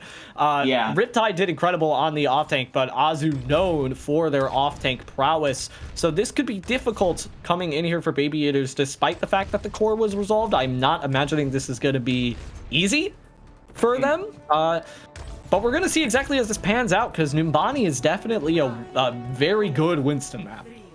It is a very good Winston map. I'm more interested in the British Seals double shield comp that they're running right now. This is a very slow comp. I could definitely understand why you'd play this on the defense. When you're in the offense, though, I mean, you've got to play this comp super, super slowly. Make sure that everyone is protected and give your team plenty of time for Vincent and Magnolia to get picks with these long-range DPS heroes. Yeah, exactly. And it's going to be really difficult for British Seals to keep their shields up as well with all the poke damage that Baby Eaters have available to them. And you can see it's a little bit difficult here for British Seals to even push out. Paul had to try to use the immortality field there, and they didn't even break through. Soft dive coming out here from Guac. Shields immediately evaporated from British Seals, and as are their lives as well, too, falling for the side of British Seals. This is going to be a little bit rough because of the amount of poke damage that Baby Eaters have at their disposal. And just Monica, 70% to a duplicate already. You can see how that Echo is just controlling the skies and doing so much poke damage when British Seals tries to poke their heads out. You see Azu swaps over to the Diva to try and eat some of that damage, mitigate it a little bit, but man, I mean, between Monica and Vincent, it seems that just Monica rules the skies. Vincent's going to swap over to the Torb now. Oh, this is interesting. It's here probably to stop Block from being as efficient on these dives, but the anti-nade is not going to care about whether or not you have a Torbjorn or not. It's just going to mean that your tank line ends up falling, and I have to say, Dividing, how many times have we seen the Ana of the Baby Eaters manage to find nades onto the tank line of British Seals? It's been like a very, very constant thing that's been happening throughout the series so far. Yeah, and especially in this comp, it seems very difficult with all the shields in the way. Now Azu has the defense matrix to eat it up, and okay, here we go. Now Magnolia manages to find the pick on the Nyquist, and this should be the go button now for British Seals. They have the 5v6. They don't have to worry about the poke damage. Initiation started here for the British Seals as the pick comes through. Grab in response from Ahi manages to capture a few people, but not getting out the damage required. Sherb and Paul doing an ample amount of healing for that, as well as the amp matrix that came out to keep everybody nice and healthy. Bomb comes out here from Just Monica, as well as the copy. And it looks like right now Baby Eaters are managing to somehow withstand this. The bomb gets popped out from Azu, manages to find Nyquist, and Nyquist bomb ends up falling from Paul.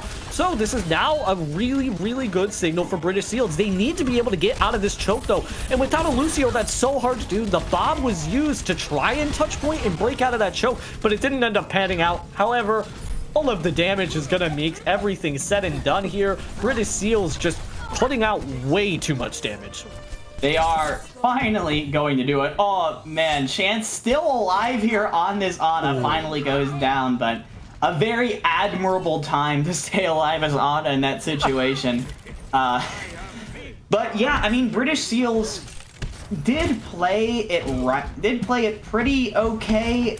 I feel like Just Monica is still providing so much pressure on this Echo up top, and unfortunately, the DPS on the British Seals aren't doing a great job of contesting him right now in the skies.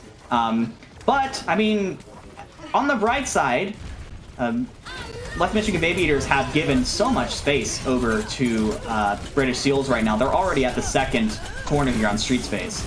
Yeah, that stagger that came out on the Chance really was a little bit difficult for the Baby Eaters to try and reinitiate here. However, the reinitiation is going well for them. It looks like the Torbjorn has just used his cooldown ability as well, so the dive should probably be started here soon from Guac, and that it is. Cuts the team right in half. This Orisa is not going to last much longer as Clones ends up falling. Baby Eaters with a really nice early pick there to be able to snowball it out with a very well planned out dive.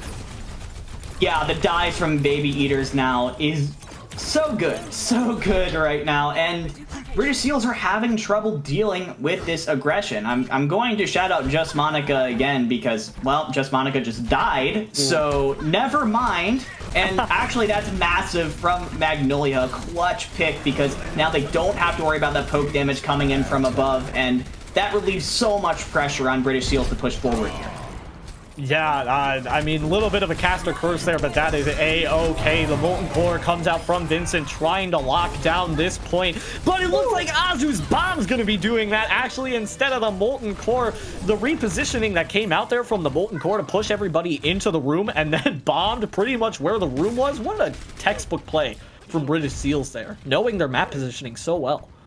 Yeah, I think the Azu off-tank coming into play there, that's the kind of play that you don't really do unless you've played D.Va a lot and know how to get the most out of her ultimate. Going into this next fight, though, I'm noticing Left Michigan Baby Eaters are really allowing British Seals to take a lot of space here. It's to set up these dives, which have been successful more often than not, but it does feel like there's a lot of space that's just being given up for free. Yeah, I'm sorry. I found that sky punch that Guak did onto Paul just a little bit too comical. That was pretty entertaining. That came out there from the Baby Eaters, and that was honestly the most aggressive that I've seen Baby Eaters this entire series so far, and it worked really well for them. Yeah, but I mean, they're in a pretty dire situation right now as far as ultimates go. They're pretty much just going to have the Primal Rage from Guak, which is great, great zone control, but not much damage. And you're playing into the Bongo as well as both support ultimates from British Seals. So, I mean, you could have Bongo and Amp Matrix at the same time to just supercharge everything that British Seals are running right now. Guak has to put an end to this quick before it happens. I thought he wasn't gonna get the Primal Edge. He gets burned out of it. That was like 1,500 damage done pretty much immediately if you count before he went into the Primal as well. That was just so much damage coming out, and it's just absolutely incredible that the focus fire that came out there from British Seals, and now the Bongo is getting popped. The fact that Clones was able to save that for this reinitiation on the second point is huge, but the Pulse Bomb doesn't only manage to find the Bongo, it also finds Sherm. So now Baby Eaters are looking incredible here for this defense to be able to hold. The bomb that comes out from Azu and the Molten Core is likely not going to be enough here for British Seals as the grab comes out from Ahi to make sure that Baby Eaters hold on here on last point. I think that's crucial there that Ahi actually uses the grab. With 45 seconds left, this is likely the last fight, and you could have combined the grab with whatever Just Monica decides to duplicate into. You could have a grab bomb, honestly, this fight, if you wanted to. But unfortunately, Ahi uses the grab at the very end of the fight there. He doesn't really get anything from it. Now British Seals know they don't have to worry about it. They're going to swap over to a traditional rush comp now and just try and run over the British Seals now that they know they don't have to deal with it. Yeah, it's going to be really hard, though, to find a target to rush into, especially when all your team is on the ground. Monica laying 5 flat. Can Monica get a 6? Possibly. I mean, that was just an incredible way for the Baby Eaters to be able to round out their defense. British Seals not able to cap third point. Monica is just such a nuisance on this Echo dividing. Oh my god. That is some of the greatest plays ever, when the Echo duplicates the Reinhardt and just destroys the other team, main tank differenced by a DPS player. Feels bad every time, but from the caster point of view, you absolutely love to see it. I mean, Monica, by the way, at the very end there, did manage to finish off the 6K. So, beautiful play there from the DPS player from the Left Michigan Baby Eaters. And yeah, 2 points and 66.34 meters is the mark set. Left Michigan has to beat it, or else they will be starting off this vast sub-tourney with a loss, which is not a hole you want to be digging yourself out of. Yeah, definitely not. I mean, it would be rough from this point to lose here in this first round, especially, you know, for a team as adept as the British Seals or the Baby Eaters. Both of these teams looking like incredibly good teams coming into this. Especially these tank lines. These tank lines are just so stacked left and right. It's interesting to me too how it seems like the Baby Eaters are able to deal better with British Seals when Azu is on his on roll rather than on the off roll. That's just interesting to me personally. Maybe there's some internal stuff going on there with comms or something. British Seals, though, playing a comp that does make much more sense for defense. It's almost the same thing they were playing on the offense, but with the high healing of the Brig Bap, the Torb turret, the Orisa shield, the Left Michigan Baby Eaters are going to have so much trouble pushing in, and there you see Guac is already down. Yeah, trying to play the Winston into this, it's going to be really difficult if you're the Baby Eaters. Guac is going to have the hardest time possibly of his entire life trying to break into this British Seals comp. You eat the damage with Azu, the Torb just negates the dives. It's going to be rough.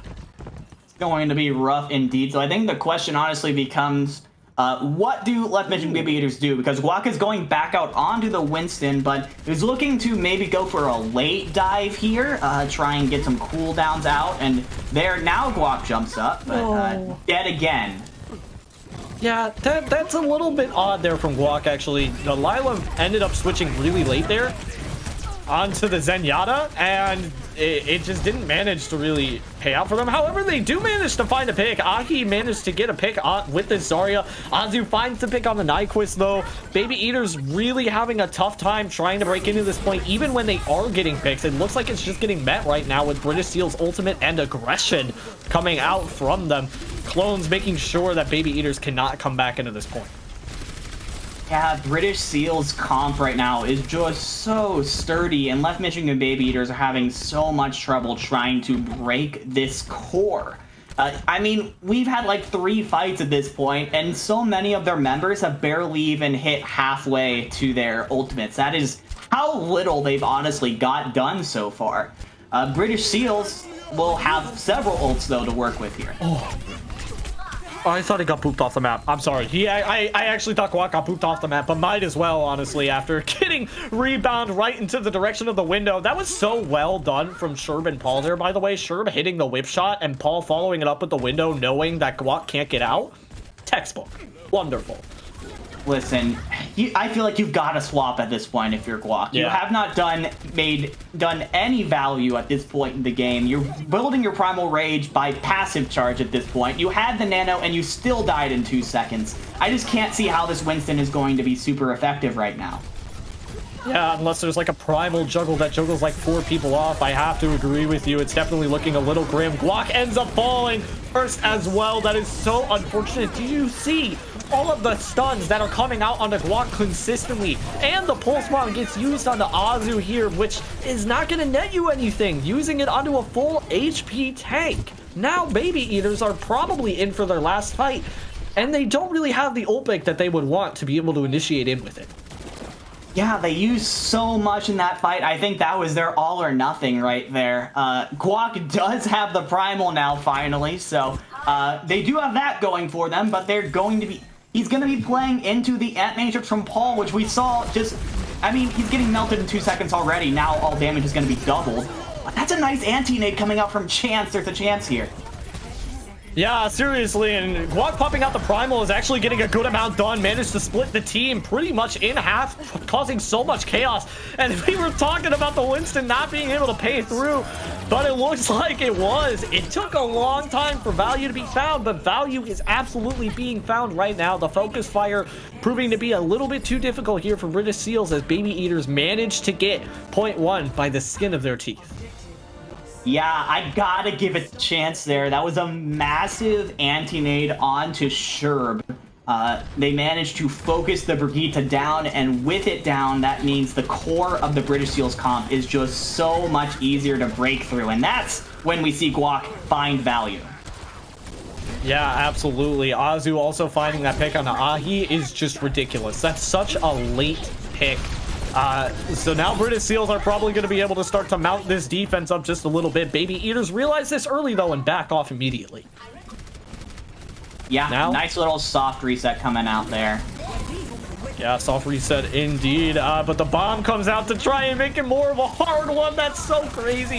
Azu is just unrelenting with this D.Va pressure, lobbing it a bomb into the back, finding chance, and more is coming because of it. Taking out that healer is so detrimental. And especially when Baby Eaters didn't really have an incredible full push to be able to initiate, it's rough for them. Yeah, but this is probably the best situation here for Left Michigan Baby Eaters. They're going to have the grab, they're going to have the duplicate, the pulse bomb, and the transcendence, as well as probably the primal rage from Guac. I mean, and I think British Seals knows this. That's why they're backing up so far, trying to make sure that that British Seals, that Left Michigan can't get up close. Yeah, and that's a totally worth it pulse bomb, by the way, from Nyquist. You want to get rid of that bongo as soon as possible. That is just an absolute necessity that needs to be dealt with. The grab is huge from Ahi, by the way. Managed to find like 4 people, I think, within it, and just the right clicks alone are dealing so much damage. 2 from the British Seals are going to be able to try and seal up this fight, but Nyquist is just cleaning up like a janitor with a mop, finding 3 right at the end there, putting British Seals away in spawn. Yeah, they managed to win, but the cost was every single ult in Left Michigan's ult bank. And, I mean, we're going to get second point off of it, but it gets concerning when the only fights that Left Michigan Baby Eaters are able to win are ones where they use 4 ults or more. It seems like several of their members are heading off the spawn now, and they are going to be swapping to what seems like a much sturdier rush comp, which is honestly what I've been looking for this whole time. Now that they have this Rhine D.Va, they can use the aggressiveness of the Lucio speed boost and just try and run over the Orisa. That's the win condition here, and I think that's a much better way to deal with this comp. Yeah, and this is something that British Seals didn't do, and I love that Baby Eaters are doing it. They're adapting this composition to be able to withstand third point just a little bit better, and they're actually forcing out ultimates coming out from British Seals as well. It was a nice disengage. The speed boost came out from Lilam to make sure that Baby Eaters don't take any damage there from Vincent's Molten Core, and this Torb's going to be a little hard to find value now that there's not really any divers from the Baby Eaters besides Ahi, but Ahi's primarily going to be playing to plug out any flankers anyway, and somehow Lilam ends up falling to that bomb though. Yet again, it's Azu. Lightning is not just striking twice, but instead it is striking like 5 times. Azu is getting bombs every single time, and with the bongo that comes out here from Clones now, this tank line pressure is proving to be really tricky for Baby Eaters to handle. That's really upsetting if you're Lilam. You had the Immortality Field and the Reinhardt Shield, and you still somehow managed to die to the bomb. I'm sure they had a plan, but it just didn't work out. And now with 30 seconds left, this is last fight for Left Michigan. They have to win this right here, or this is the end of the game for them. Yeah, and it's a good window to start actually from Chance. It gives a lot of vantage points, but somehow Azu is still up there just zoning people away from the window, making sure that nobody's able to find any value off of it. Ahi coming out of the mech as well. Not a lot of damage mitigation for Baby Eaters is going to be available in this last fight. Lilam is still 75 to beat too, so damage mitigation is going to be a problem as Nyquist ends up falling with the Deadeye up. Azu proving to be a menace right now. The Shatter lays a good amount of people flat. It's nice here. It's a good effort from Block, but it looks like it's not going to be enough. British Seals are managing to wrap this up right now. Ahi finding the pick. I don't think it's going to matter though. British Seals using some more ultimates on point to try and cap this, but this one's a slugfest right now, Divining. It is a huge slugfest now. Stagger picks are in for Left Michigan Baby Eaters, but the picks continue to roll through here for British Seals. It's just a couple of stragglers left. The overtime will expire, and it will be British Seals winning this match in a 2-0 fashion. It was a nice strategy there from Left Michigan Baby Eaters, but I think the Orisa D.Va Torbjorn core that British Seals show there was just too tough for them to crack. Yeah, and I'm starting to see a pattern here, Dividing. It seems like both teams who have said that they are simply just playing in this tournament to have fun have beaten the 2 teams that have said that they really just want to try and win this tournament. So, you know, it's a little bit of a pattern that we see emerging. Maybe not something to look at too closely, but, you know, the teams that are having fun, really having a lot of fun right now, Dividing. I would agree, and I think the teams that aren't having as much fun, that are here to win, are not having fun, and I think there is definitely a mentality thing to that, where if you're really playing to try and win and you end up starting to lose early, that can do a lot of damage to the mental and cause a lot of communication breakdowns. But the teams are here just to have fun, have a good time. You know, if they get a little down in the beginning, then, you know, that's fine. They can bring it back, and they're just here to have fun anyways. So I think we see that kind of mentality come through as Left Michigan Baby Eaters put up a really good fight, but I think there were definitely some communication breakdowns there in both match plays that we saw today that they need to be working on as the weekend goes on. Yeah, I would definitely have to agree with you there. It does seem like a lot of it did rely on a lot of a mental place. If I'm being completely honest, after British Seals started to gain a little bit of momentum, it seemed to be a little bit difficult for Baby Eaters to catch up. However, they still did manage to stay really, really competitive with this team. And honestly, British Seals look really terrifying. I was very shocked seeing it just looks so coordinated to me. Yeah. It seems like no matter what they roll out on, that this core is managing to carry through onto more members of British Seals, which is something that I wasn't sure was going to happen, but it's paying dividends incredibly well. Yeah, and I mean, after such a banger match, we said it was going to be close, and here we are. Definitely close on maps. Scoreline doesn't really show it, but definitely a hard-fought victory for the British Seals. And bringing them in, we will have some post-match interviews here going on for here. Bring them in shortly.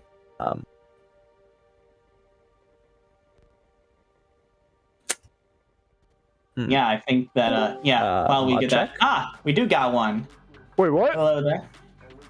Hi. Clones. Hello. Of clones. All right. Okay. Alrighty. I thought I was gonna do it. Alright, here come a few players. I'm gonna move my camera down a little bit. Yeah. That's probably okay. Yeah, we'll wait to hit. Oh my god, We got like The whole team? Like two like teams the- out here. Fuck it. Yeah. Fuck it. We got in the. here right now. Fuck it. We got the whole spot in here. Hello. Yeah. Yo. Actually, What's you go up?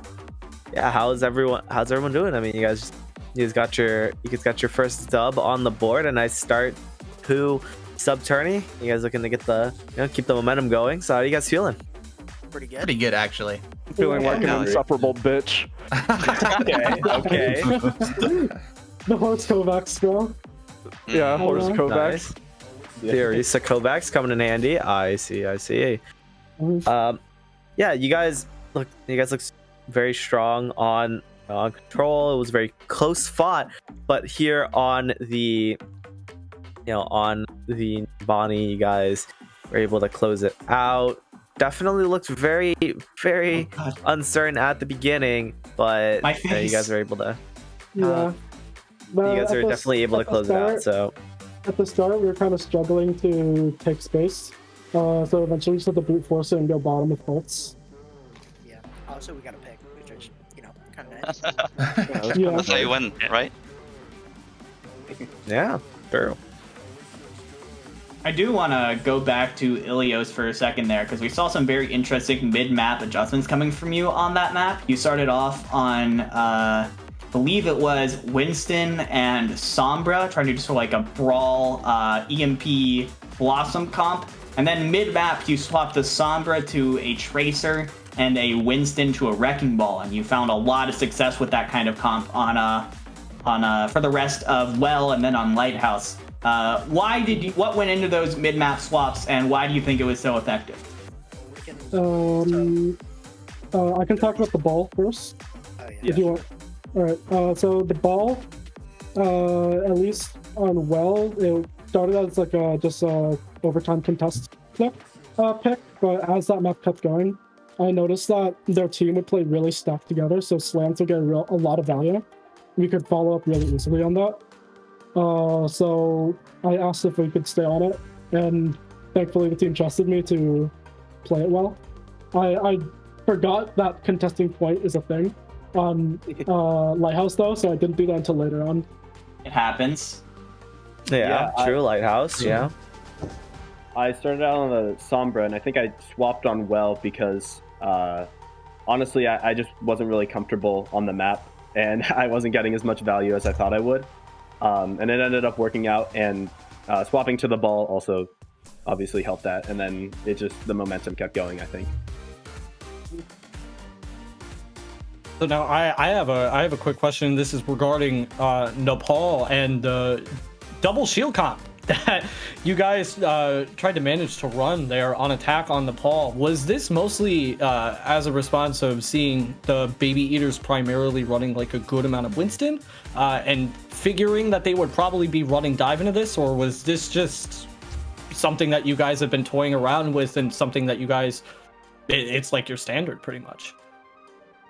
The Torb Creed comp, the anti-dive? Yeah. Yeah, that's basically just an anti-dive comp. Because monkeys tend to like try and go in, get a lot of value, get a lot of cleave. So if you can just like abuse their tanks and just like burst them down with a lot of poke and a lot of close range damage with the Torb and Creed, it's really hard for them to get a lot of value off their dives. Yep, pretty much. Yeah. I also just like playing Orisa. Yeah, I mean, like, I have to be fair. Our Orisa, like, clones is really good. He has potential to our, like, plan. And, yeah, he just has great horse gameplay. So, what can you say? Yeah, and you know, it's looking a little crowded on the screen here. You know, I'm so yeah, you can only see like half my face at this point. Dividing, living up to his name. I have been divided. He's been divided. It is no longer dividing. It is divided. I will try and make it so that you can see as close to half as my face as possible. Yeah. What can you say? Yeah, you know, we gotta keep the ball rolling here in sub tourney. So you guys got any final things you want to say to the fans?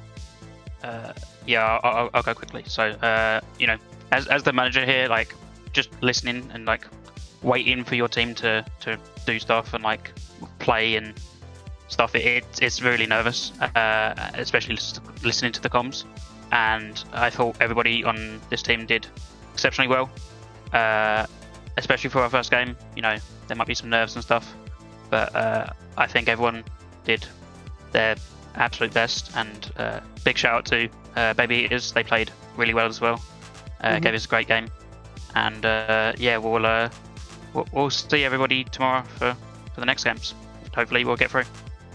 Yeah, for sure. And you know, off to a good start for sure. Yeah, once again, you guys. Congratulations on your win today. I hope you guys are able to keep the ball rolling, keep the momentum for the rest of the group stage. That'll be it for this match. Left Fishing and Baby Eaters against the British Seals. So once again, everyone stick around. We got some bangers coming up on the other side of this break. That'll be it from us here. Tangerine, Dividing, and Mustard will be signing off here on the B stream, and we'll catch you guys around. Don't go anywhere. There's more There's a lot of amazing Overwatch action coming up on the other side of this break. And if you miss us, don't remember, Avast and Solomon's channels have amazing games going on right now. So see you guys in a bit. 07.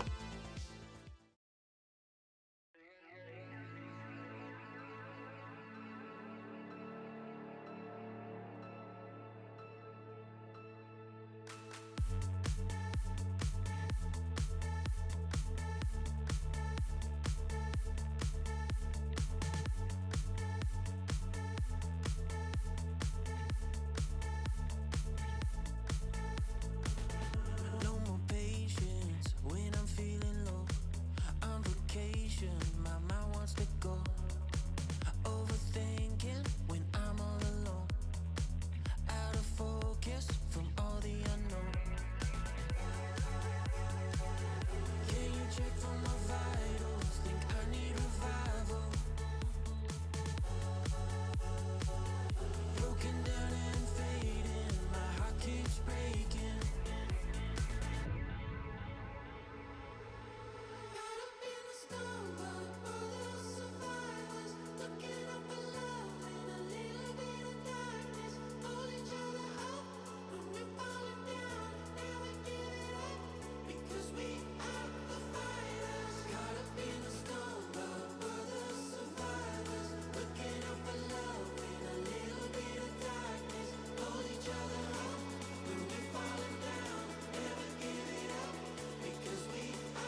Find me in the corner of the room, not ready to resume, 'cause like I'm taking,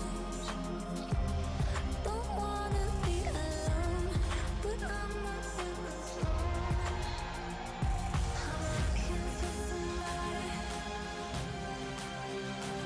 I'm looking for somebody.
is required.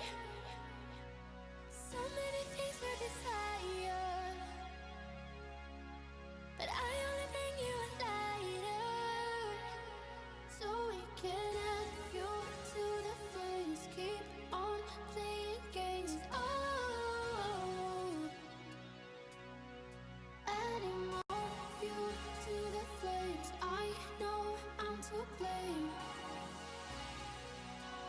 Yeah, so I don't wanna love you, I don't wanna hurt you anymore. Oh,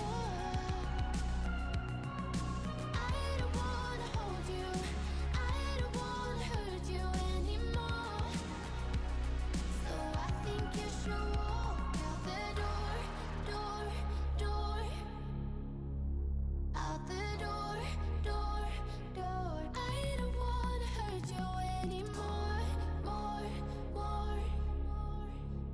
anymore. I don't wanna hurt you anymore. I'm just trying to give you something, but you're better off with nothing from me. And I think that you got the warning, but stay with me in the morning. Oh yeah, adding more fuel to the flames. I know I'm to blame. Yeah, so I don't wanna love you, I don't wanna hurt you anymore. I don't wanna hold you, I don't wanna hurt you anymore. So I think you should walk out the door, out the door. I don't wanna hurt you anymore, anymore. I don't wanna hurt you anymore.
Right from the start, we knew that this would never be now, baby.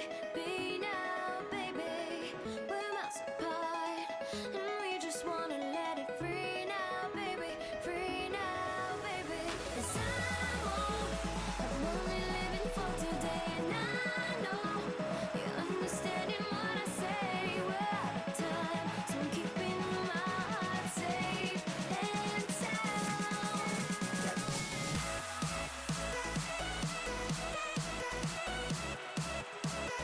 Safe and sound.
Hiyo guys, Ellie here, gonna be your host for today's match, and with me I have Worst Cast and many fandoms. So we're kind of having some technical difficulties, but we can fix that. So do you guys want to say hi? Hello. Hello, I'm Westcasts. I will be your play-by-play today. Of course, we do have MSG here. Say hello. Yeah, Alright. we are. It's awkward. It's It's fine. So, all right. So last match was a total stomp. It was 2-0. Hopefully this match, it was all right, I guess. I mean, for one team. But do you guys have any ideas what's gonna happen with today's match against Genesis and High Ground Rhinos? Well, I am definitely looking forward to this match because I feel like these two teams are like full of passion because these are led by two notable veterans in both the BPL and the sub-tourney scene. We've got Tekugen running Genesis, and then we've got Signet running High Ground Rhinos, and those two actually used to be on the same team. Back in BPL Season 1, they were on Team MTD together, so now they're going head-to-head as rivals. Yeah, and of course, if you don't know about Signet, go watch Captain video. I'd say go watch everyone's Captain video again, even if you've already seen it another time. A lot of effort was put into all of them, and they're all really great, I'd say. A lot of fun to watch those. So I definitely say go back and watch them. But if you saw Signet's, basically, what you need to understand is High Ground Rhine, and they're playing around that kind of strategy. They're playing around Signet's absolute Chad Rhine play. So definitely look towards those two, towards that Rhine here from Signet as going to be leading the charge. It's like the whole basis for the High Ground Rhinos.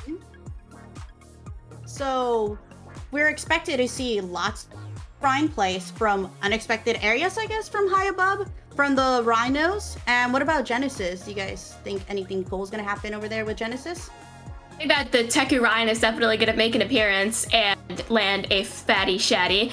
But we've also got a lot of other notable figures. We've got Shiki, we've got Garden, we've got Chicken Nugget, all of these names familiar to the competitive scene. Garden particularly has shown that they can be a phenomenal DPS. So I'm very excited to see that as well. Yeah. So any predictions from you guys? Who's going to win? I think it's hard to say who's going to win, especially in this first match. Yes, we could know some names here, but it really does come down in Overwatch a lot of time how the teams do gel together. And with parts being changed around, especially from season to season, or even some small parts getting changed around from season to season, you can't ever really know until you see the teams perform. But if I would have to say, High Ground Rhinos coming in, Signet, in the 5 seasons, he even said it himself in his interview. He said, we've won almost a map in the entirety of his career. So I'm going to go with Genesis here, just from history speaking. Unless Signet can turn it around and they can actually win a game, they said again, winning a game basically puts you 4 times higher than they have done before. So we'll see if he can break that. And it looks like they're going to try to do that just now. We're on our first map. All right, let's go. Yeah, and we will be going over here to Lijiang Gardens, obviously a well-known map. A lot of times you do say it's Zive, but it's a little different here. But again, it's not actually going to be High Ground Rhinos on the Reinhardt, but instead Genesis. It's a little awkward, not awkward, but different than what you would have expected from a team with Signet. Definitely. Both of the team comps look pretty similar, especially the tank line. Again, it looks like they're still battling for the point. Ishiki trying to get that kill onto Protein, but Protein is just too fast to handle. Yeah, and right now we're going to be looking at this Winston coming in here looking for that Cleave. And Cleave, they do find a lot of ult charts going on. Already 60% highest ult charts here besides Bird Boys, who all that damage coming into the Cleave is going to get healed up by the Baptiste. And he already has that window. Extremely fast charging up, but not enough long range damage coming through. As I say that, the Fire Strike is long range enough, and it does one-shot that squishy Lucio. And again, it will be Wadet to follow as well. There's no speed to get him away from that Diva that just chases him down and pumps all that damage into the face. Again, now just a cleanup, and everyone's leaving in the first point. Control does go over here to Genesis. I like Genesis's aggression there. They really pushed High Ground Rhinos out of the point as soon as they were trying to make their move as well. And you could see like Protein on the Tracer is trying to do some poke damage, but immediately shut down by Ishiki on the McCree. But a huge EMP coming in though. This is where the push begins. Yeah, and the EMP does come out and finds, just stopping all that ability and just basically lets them just run in for free. This is the kind of composition where you're going to be going extremely fast with that damage, with the speed, with the jump boosts on that Winston and that D.Va. It's just a really fast, aggressive composition, and the EMP allows you to just run in without any danger, without any threat. You don't have that flashbang anymore. Even Reaper, he can stand his ground a little bit, but he doesn't have that Wraith form, which is basically a reload as well. And when you think about it like that, a reload equals more damage, equals more healing. When you lose that on Reaper, you're a lot less tanky. I agree, and now it looks like the ult economy is going to be in Genesis's favor here, but they should be careful not to rush because already ultimates coming up from high ground Rhinos and the team is falling. But luckily for them, it looks like they only used a couple of their ults. This Winston play from Wadette, he does a spin in the air because he knows exactly what he just did. He just popped off right there.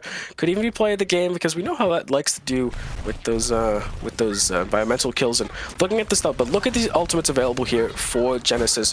What are you looking at this next fight? What has to happen here for in the ult economy basis for high ground Rhinos to try to take this back? I think that for the Genesis side, they need to be careful to not kind of rush in with all their ults because High Ground Rhinos does have that defensive ult from Mint in order to try to cancel some of the effect. And right now it comes out as Kazami tries to do a Death Blossom.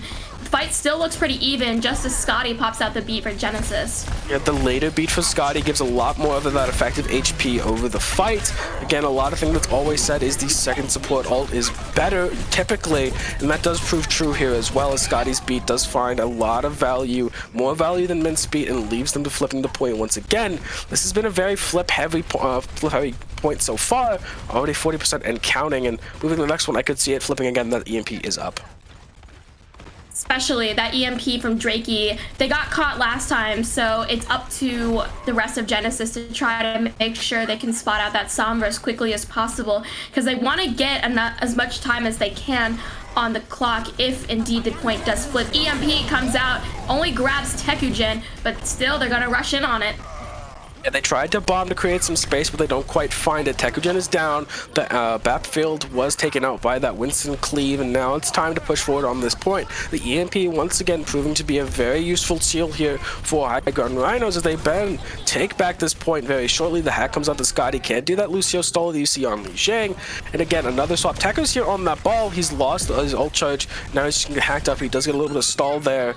But again, the big difference here is that High Ground Rhinos did manage to win 2 fights in a row that one time, which has given them which gives them pushing in here a little bit of control going into potentially the last fight.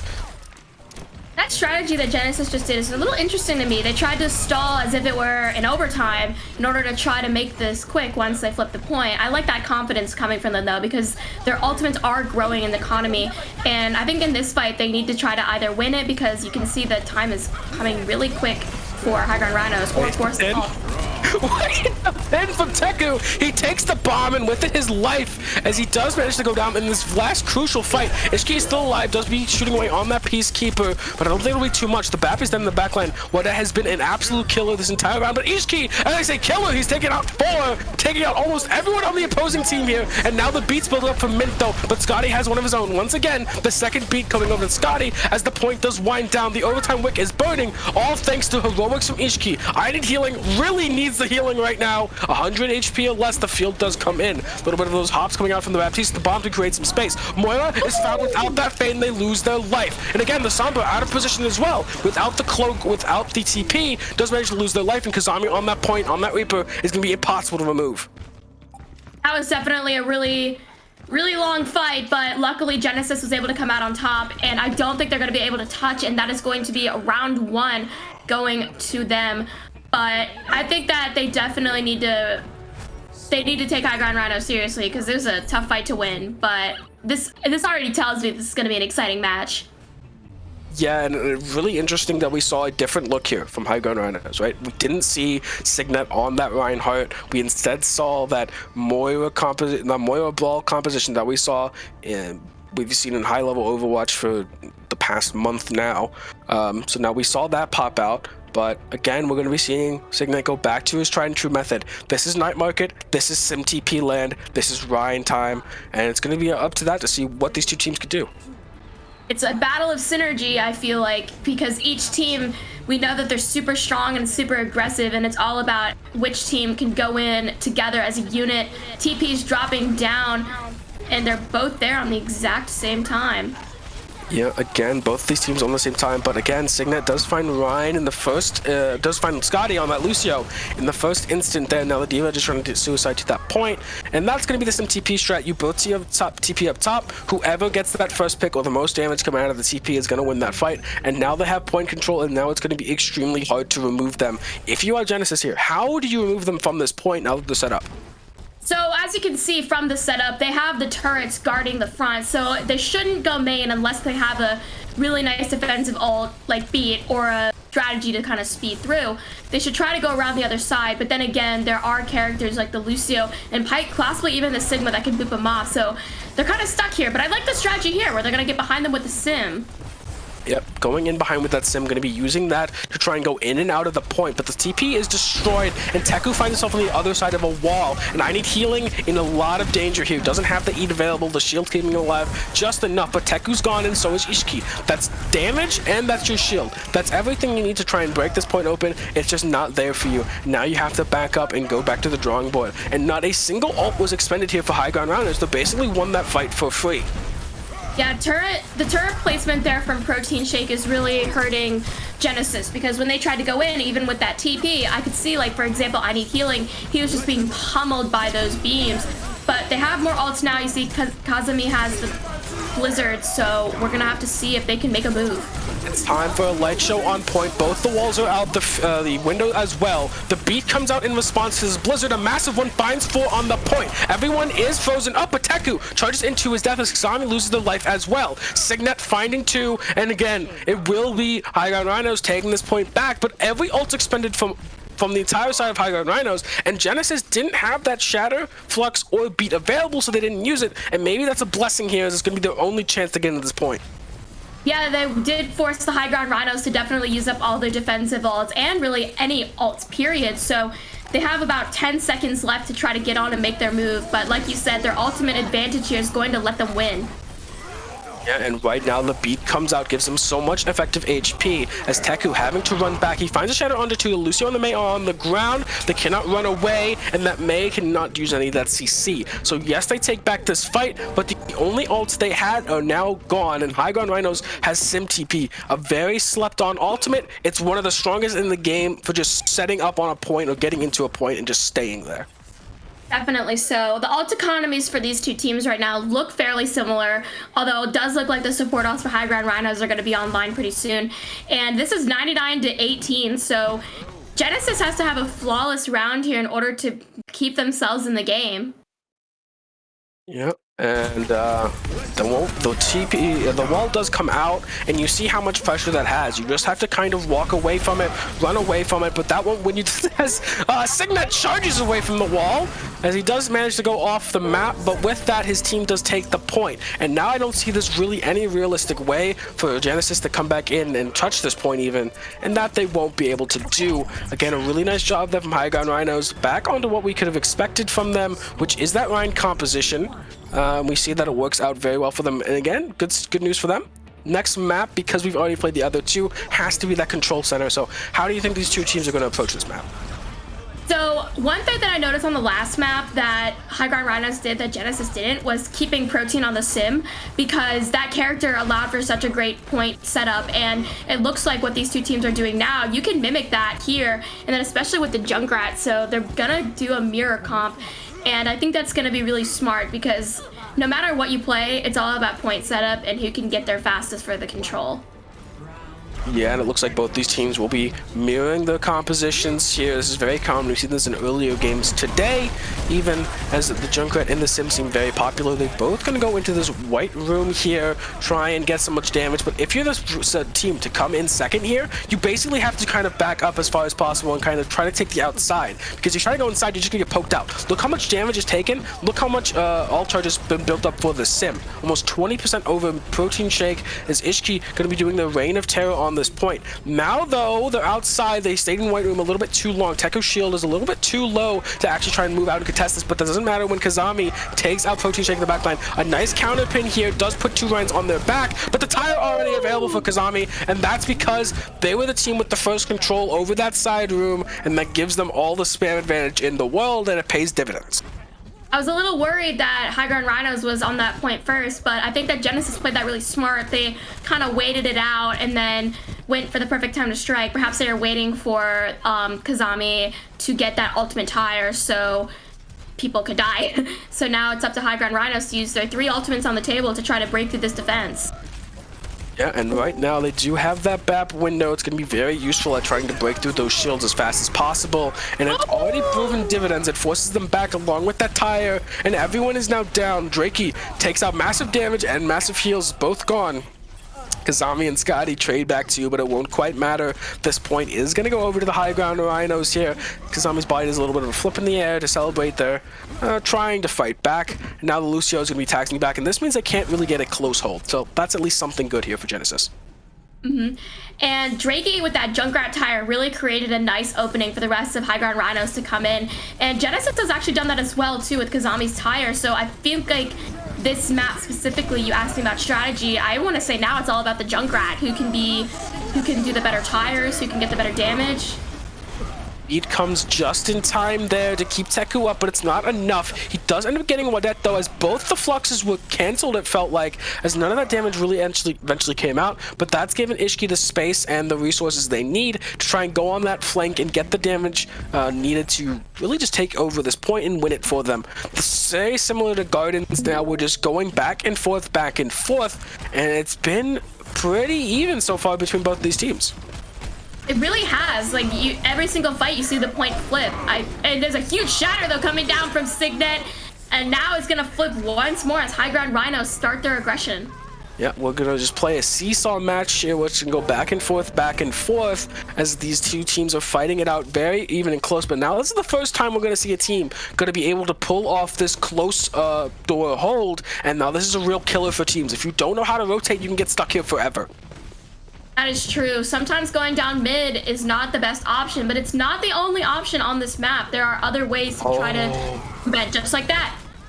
The TP into the stairs behind onto the mini, but the thing that does do is while you're doing that rotation, it kind of leaves your backline a little bit out in the open, and that is exploitive Drakey. The Junkrat that has done so much this entire time finds it once again. The Sim and Bap are gone for Genesis here, but it seems like they're fighting back. Scotty finds another kill here, and we're going to be seeing if they can fight and take anything out.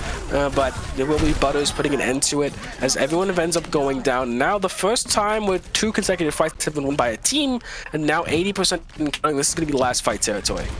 That was a really good response there from Drakey, because as you mentioned, he was able to pick off the remaining bits of the backline there that was caught in that TP sequence. And this is the last fight. Now, Genesis does have a lot of nice ults coming up soon, so if they can play this smart like before, they can get those ultimates. Both shatters come in though, but it looks like Signet is going to be the one to land down.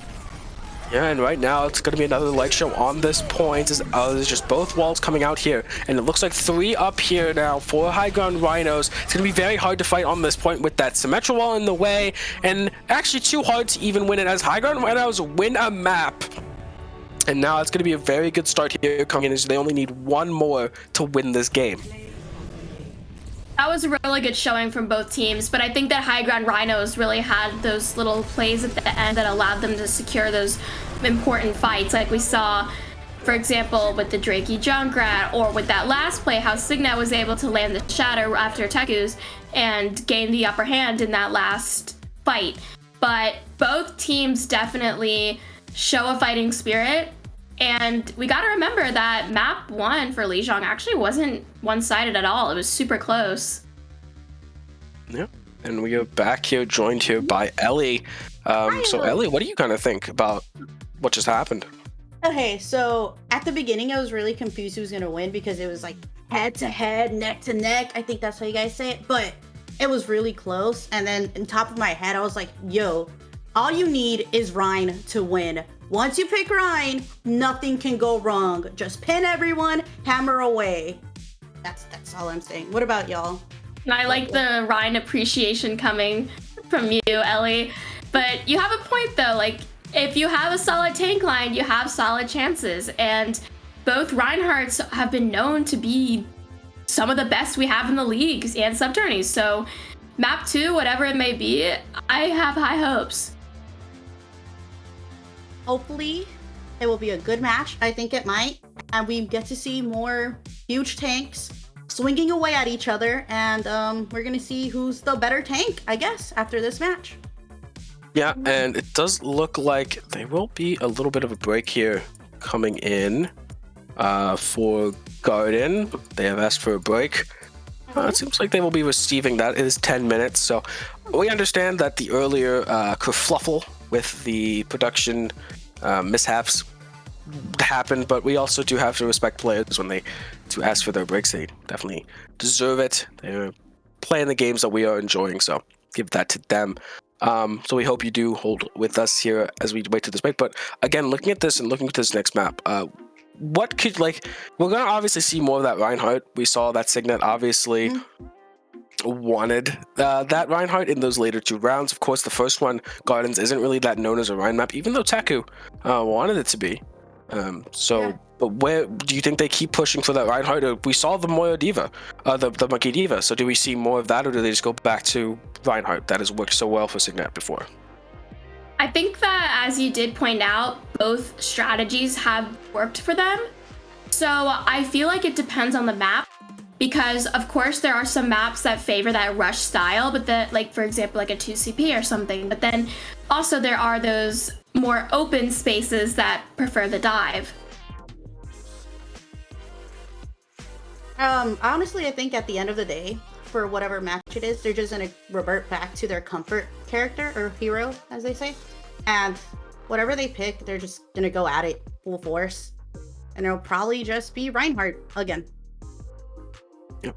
And we will be seeing what that ends up happening, which team does end up going to that thing. After this short break, we're going to get right back into this game again.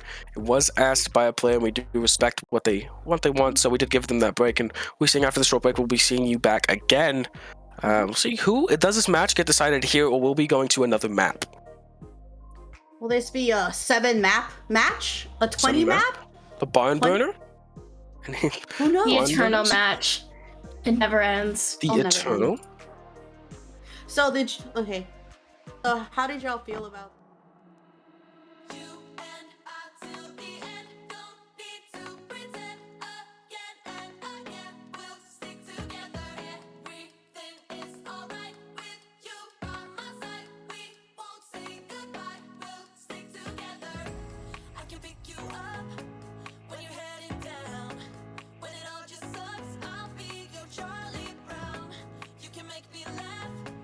When I wanna cry in a world gone mad.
welcome back. So, we're trying to fix some technical difficulties, so it might be a little better. So we have Worst Cast. Say hi. Hello. You know me. I was here last map. I was the guy talking a lot during team fights, also known as play-by-play. Okay, and we have many fandoms. Let's go! Woo! Woo! They might forget. They might have tuned in right now, right? You never know. Yes. Commercial break. Commercial break. That wasn't a commercial break, but a break did happen. As we will be going into that second game shortly here. Is Genesis trying to bounce back here? They're already down 1-0. Can they? Do you think they bounce back here? Again, I was the only one who really gave my prediction earlier. Don't know why that happened. Maybe some cowards didn't want to bet their points on that. But I did say earlier that Genesis would win, and I have been shown off so far. But do you think they bounce back or not? I think they do. I really do, because I remember watching Teku's teams. They've always had this storyline going where in the beginning it doesn't look good for them, but they manage to find an opening and bounce back where you least expect it and make the match that much better to see. All right, I'm gonna be the other person and just say High Ground Rhinos are gonna win. They're gonna 3-0.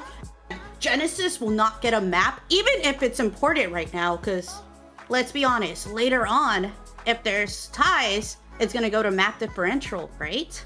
Question mark? Dear.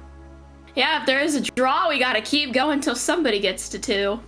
Honestly, just make this match go as long as possible. Really, that could be the plan. That could be the plan set out here by these two teams. They may have colluded previously in the game. Obviously, go to that map 3 on control. That's the first step. Second step, draw. Third step, another draw. Fourth step, you draw Rialto somehow. You're gonna do it. You're gonna do it. Step, unplug the opponent's PCs and win. Yes, that's the last map actually. That's gonna be the last map, is the unplugging of the PCs, a little bit of a Tanya Harding. As we will be seeing, we'll be entering in very shortly, and we'll see you in a little bit, Ellie. As see you guys. You have been sent to the Shadow Realm, but you'll be back shortly. Oh no, buddy. But yeah, looks like we're back in, speaking of shadows, we're back in Gloomy King's Row. As anyone who kind of plays this game, it's also known as Scrims Row a lot in community, because every time you scrim, you're gonna get play King's Row. It's just the law of nature. If you scrim, King's Row is on the menu. I'm not gonna say underplayed or like overhyped or underhyped map. Neutral opinion on King's Row in this broadcast. I'm not gonna be a King's Row hater or simp this thing, but definitely a played map. It's very, very played, very, very picked, everything like that. But we're gonna see what ends up happening here. As look at these compositions to start. This is very interesting. I like what Genesis has rolling out on defense, because Garden May, they can do some nice walls. I personally love playing May. I like the strategy. See, already tanks are walled off. The rest of High Ground Rhinos do come to the rest of their teammates' aid, but still, Genesis knew what was gonna happen. Genesis understands that Ishki is one shot and doesn't get that healing. The Genji is in the back line. Exactly what they needed to get in here. A lot of that damage is just gone now. As the pin comes out from Teku, though, he gets a lot of damage back onto Signet, but it's not enough, and TekuGen is the one who ends up losing their life. Garden, they end up dying as well, as now it will be Drakey on that. Genji just pushing everyone away. This is not the start you wanted if you are Genesis on the comeback. High Ground Rhinos did a good job at kind of speed running into Genesis, because I think they kind of picked up on it too, how Genesis wanted to try to split them up. So in order to combat that, they just went right in and caught Genesis off guard in order to not be split at all. And also, they've gained a lot of great ult percentage. You can see that they basically have a Nano Blade ready to go. Yeah, they do have that Nano Blade up and running, and again, gonna be no beat here available to stop that. So only gonna be relying on maybe a Shatter. They could solo grab him. Always a classic strategy, but Teku's already purpled. They're not gonna waste that bubble though. Really nice, disciplined use of that bubble. Then onto the ground. You do just solo grab the Genji. That's exactly what you have to do there. You counter the 2 ults with the 1 ult, and that's all you really need. The Winston loses their life as well, and now TekuGen is gonna be pushing forward, keeping everyone up and safe behind the shield to get these staggered kills. That's a prime example of being creative, because I think most people when you hear, oh, just solo grab the Genji, they might think it's a waste of an ultimate, but you saw how Genesis was able to work off of that solo grab, and while basically the high ground Rhino's secret weapon was neutralized, they were able to push in and kill the backline. Oh, spicy wall. And really nice wall, keeping them a little bit out there. The High Noon doesn't find anything, but again, like I said, the grab isn't even just a solo grab because you're taking out a Nano and a Blade. That's 2 ults for 1. That's so worth it. As the beat, though, aggressively, and a really nice pin finds Guard, the Shadow doesn't find anything, but that's good enough. As into the back line goes Ishki. The stomp, the slam, though, finds 3. Everyone on the ground, a massive win here. Teku Gen swinging the hammer with that beautiful 3K. The Teku Rhine is back. And still, though, the high ground Rhinos want to keep on fighting, but they're gonna have to be pushed back here as Genesis is finding their footing. Yes, and they get back here as I try not to die from this cold, as it isn't taking me out here on live broadcast. So, may end up just being literally just not able to speak at the end of this, but will be worth it getting to cast some pretty good Overwatch here. As now again, you have that Nano available, no Blade like last time, but again, the grab is available, so whoever gets Nano could just get solo grabbed again. But right now, you will have Drakey getting taken out with this Blizzard. Really nice Blizzard there from Garden. And now they are going to be pushing forward. They can't push without that Diva. All of that DM is gone. But Teku, that's really dangerous there. Needs to get the lamp forced out. And Signet almost has that Shatter, is looking for something here, but he won't find it just yet. Yeah, the ult economy for high ground Rhinos is looking pretty strong, so it's up to Genesis to try to play this safely and not try to overextend and do anything that might cost them their lives. You can see that they're trying to rip around high ground Rhinos, so they gotta check every possible corner. Really nice walls here so far, but Teku doesn't realize the McCree is that close, but I need healings in the backline. He does get the field to live long enough, and a really nice play here from Genesis to retaliate. Yes, they lose their main tank, but there's an instant response, and that's what you need to see here. Even if you get behind on a play, if you instantly respond to it, you can still come back into it. And that's really good stuff from Genesis. I want to see more of that, but looking at this next fight, we might have that opportunity as that Nano Blade is available, but no solo grab to stop it. Yeah, I was gonna say, I Need Healing has done phenomenal work with the grabs so far this game, and now Chicken Nugget God's gonna have to step up to the plate because he almost has his beat, so if Drakey decides to come in with the Blade, it's gonna be up to Chicken to not die and protect his teammates.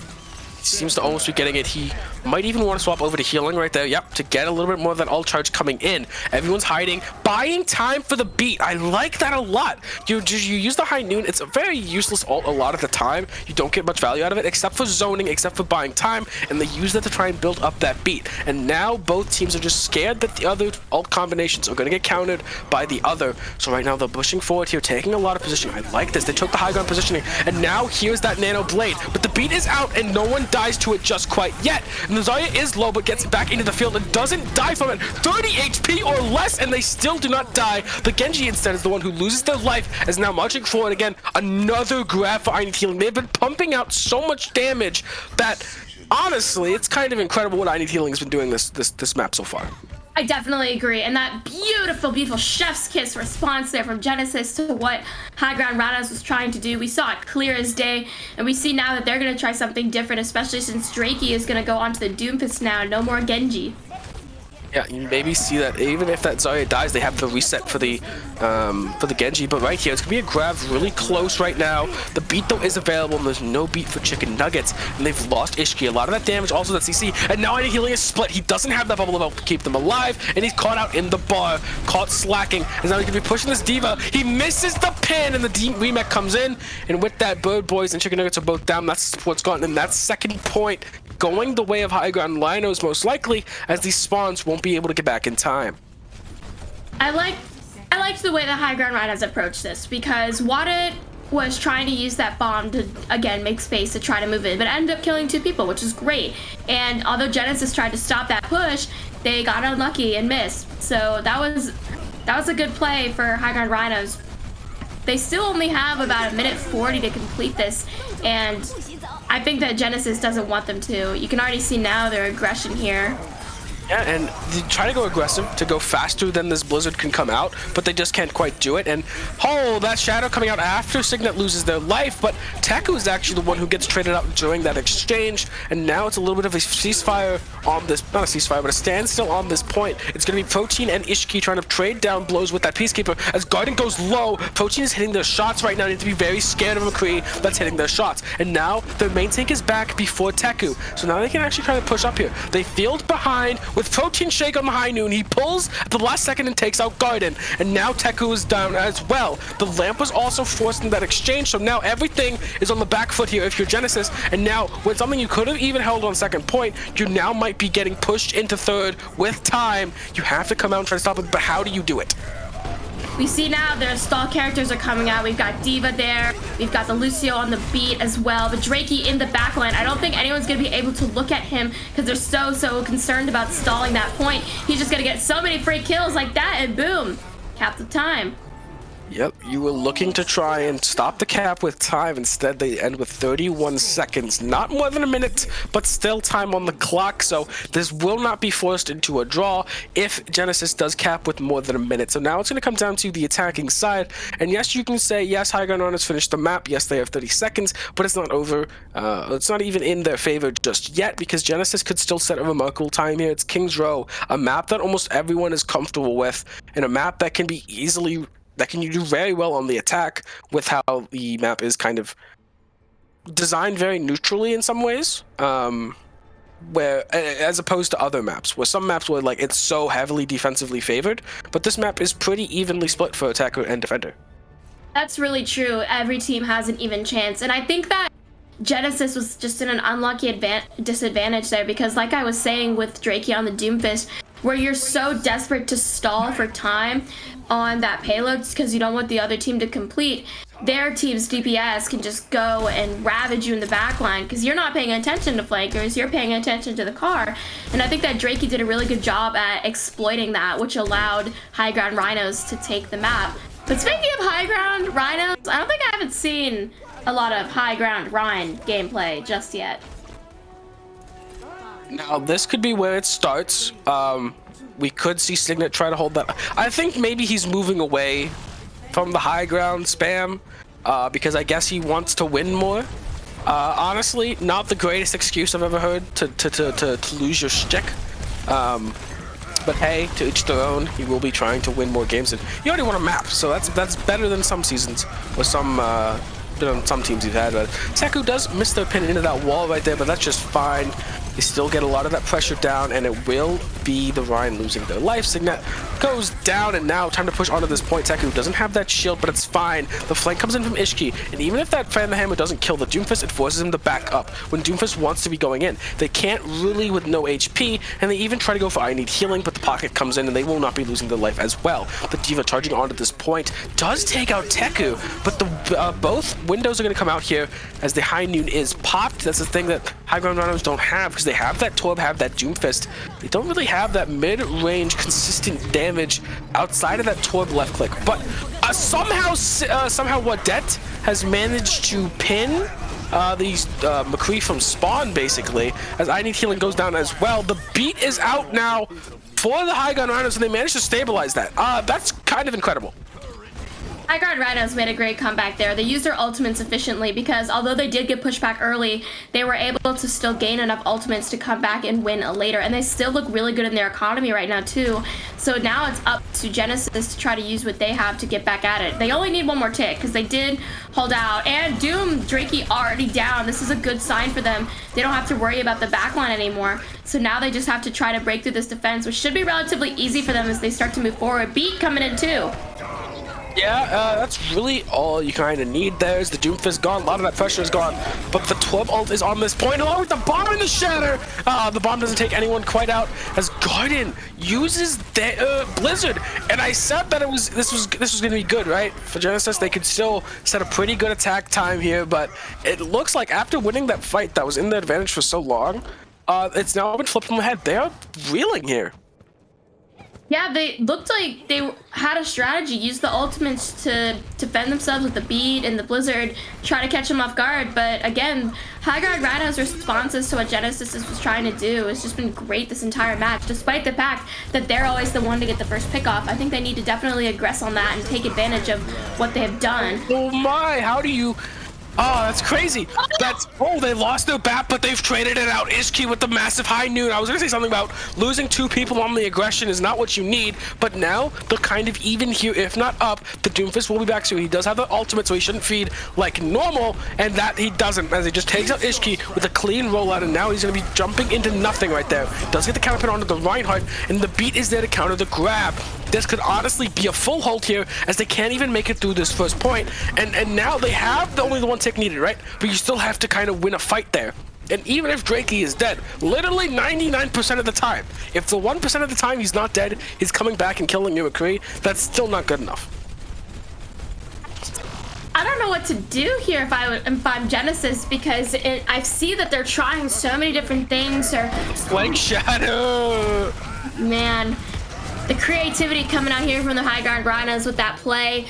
They do find 2 important kills though, the tank and the support. If they can play this smart, Genesis can have a chance on getting onto the point here. And that they do, but there's a trouble stopping it. Teku's just burning. Teku's just burning, and burn he does. As now I need healing pushing onto this point. Does have those bubbles up in his 90 HP. So much damage coming out from that Torbjorn as the D.Va pushed forward, loses their life. The Torbjorn does find Garden though on that Doom. They came back in the stall situation. And in a team fight that it looked like Genesis should have lost, they win, of course, as expected. Obviously, you know, like if you're supposed to lose the fight, you win it. You know, that's just how it goes. As right now, still 2 minutes and 20 seconds left only in the bank here for Genesis. They don't have that much time pushing into the streets, and easily High Ground Rhinos could try and hold them here.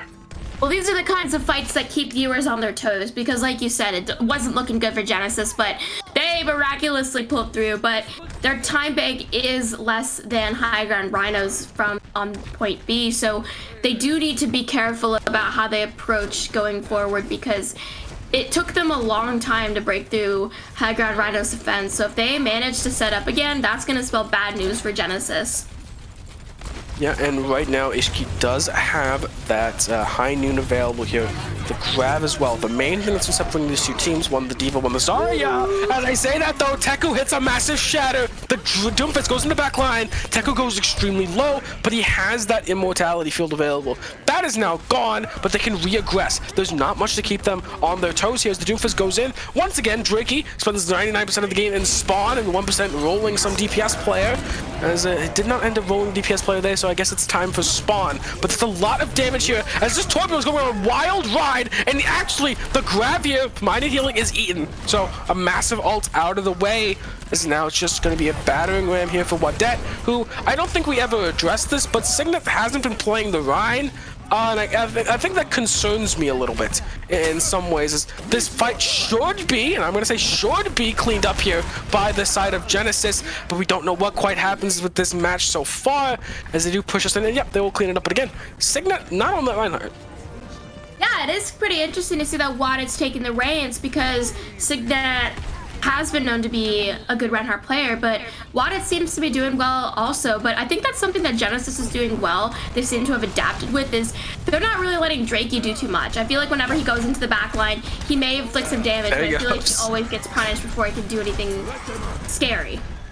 Oh no, that Zarya almost just loses their life. There's I Need Healing. Has another grab, they just used it, they're gonna get another one. Well, when I mean used it, I mean they got 8, but still used it eventually. Is now they're gonna be pushing forward, looking for this grab again, trying not to get that eaten. The bubble's already out as Teku goes flying forward. The bomb is just too deep. You didn't really need that lamp, you peeked back into it, but nonetheless just being safe, as now the grab goes forward and everyone gets cleaned up here. And they could, crazy enough, as hard as those first 2 points were to take, they could end this with more time than the opposition here. And that's just very interesting, as the blizzard does come out here, going to be freezing up Wadet. You don't get to play a fun, you don't get to play the game, you're playing main tank. And again, yep, that's going to be 36 seconds better here if you are Genesis after a very shaky start, but they end the map strong. It's not how you start, it's how you finish, they say.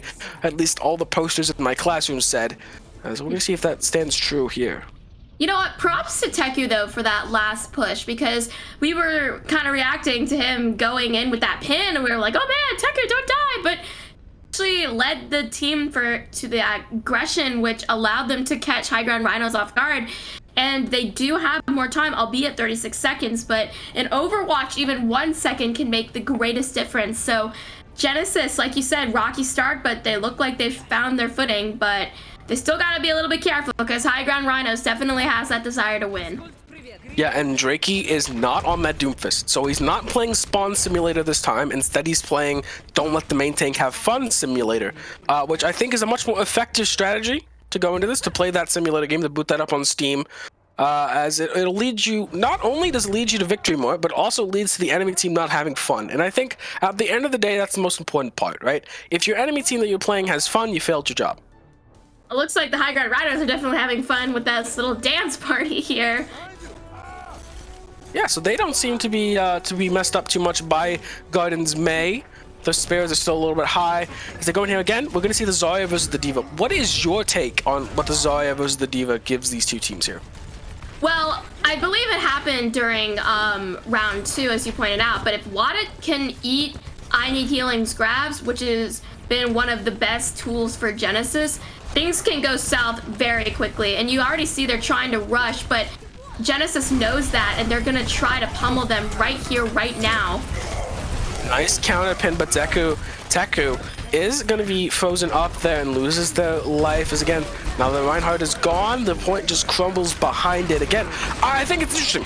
Look at this team, the setup here for High Ground Rhinos. You have Signet back on the Rhino, Wadette on the D.Va. That's literally flipped from what it was last round. Are they just swapping every attack defense? That they're just gonna like change up who's playing main tank and who's playing D.Va? Or I think it's just an interesting thing that you would be swapping up your who's playing main tank and off tank the most. Because I think having those consistent synergies between your backline and those specific players on your front line, on like what role they're playing, I think is extremely important. But hasn't slowed them down just yet. Oh my, Signet, you did not get to live very long. Butters was trying to line up that Ant Matrix, and in the meantime, his main tank literally just got deleted as the window comes out and takes everyone out on this point. Doesn't even get a chance to pop most of the cooldowns, doesn't even have a chance to pop anything of importance there. Everyone's just gone, and a nice, I'm going to say a good enough hold here for Genesis. They really saved themselves here because normally these kinds of teams kind of want to, mostly teams want to wait until the payload kind of gets past that arch choke and then try to fight, but these guys went in straight ahead and they basically got no distance at all. So in theory, all Genesis really needs to do is just full cap and then they're done. So they really have created a win condition for themselves. Now it's up to the execution to see if they can do it. Yeah, and we're going to be looking here if Genesis has that slow start again. Because if they do, that really could be a tragedy, right? You fight back, you have a slow start first round on your attack, basically. You have a slow start, looks like you're not even going to finish the map. You finish with more time than the opponent, they quick cap the first point, and then you come in with an amazing retake. And you come back in with an amazing retake. And then if you were to flounder on this first point take, that would just be a tragedy waiting to happen. As some people are going to be having, apparently it's bedtime for some people. So we're going to see here, wait, is that the plan? Make this map go as long as possible so that the people that have bedtime, if you win this map of Genesis, so like the enemy team has bedtime, like did you just win the game because they forfeit? Is that how it goes? Maybe you see secret Overwatch strats. But speaking of secret strats, you already see the setup here with the wall and the pin. They need to be careful. They can't fall for the trap. Hello, it looks like someone fell for the trap, but no, we saw it. But wait, Signet is deleted. Oh, the debate. It might work. The debate comes out as Chicken Nugget taking out the opposing Lucio with help, obviously, as I Need Healing acted as the perfect bait there. The lamp saving them just in time. And again, look at that glowing box. Look at where that cart's going to come out of.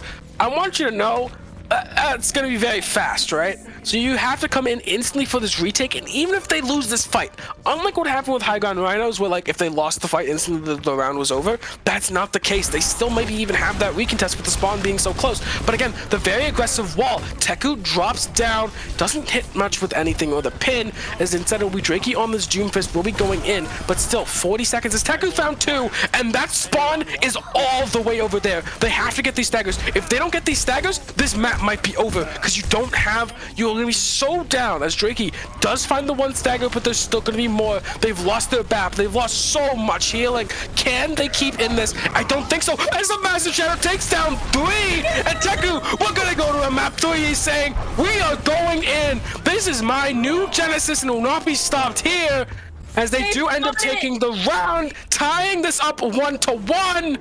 As a really big play there from Teku, sealing the deal as he raises his glass to a toast, and a toast he does deserve, my friend, as he played that spectacularly.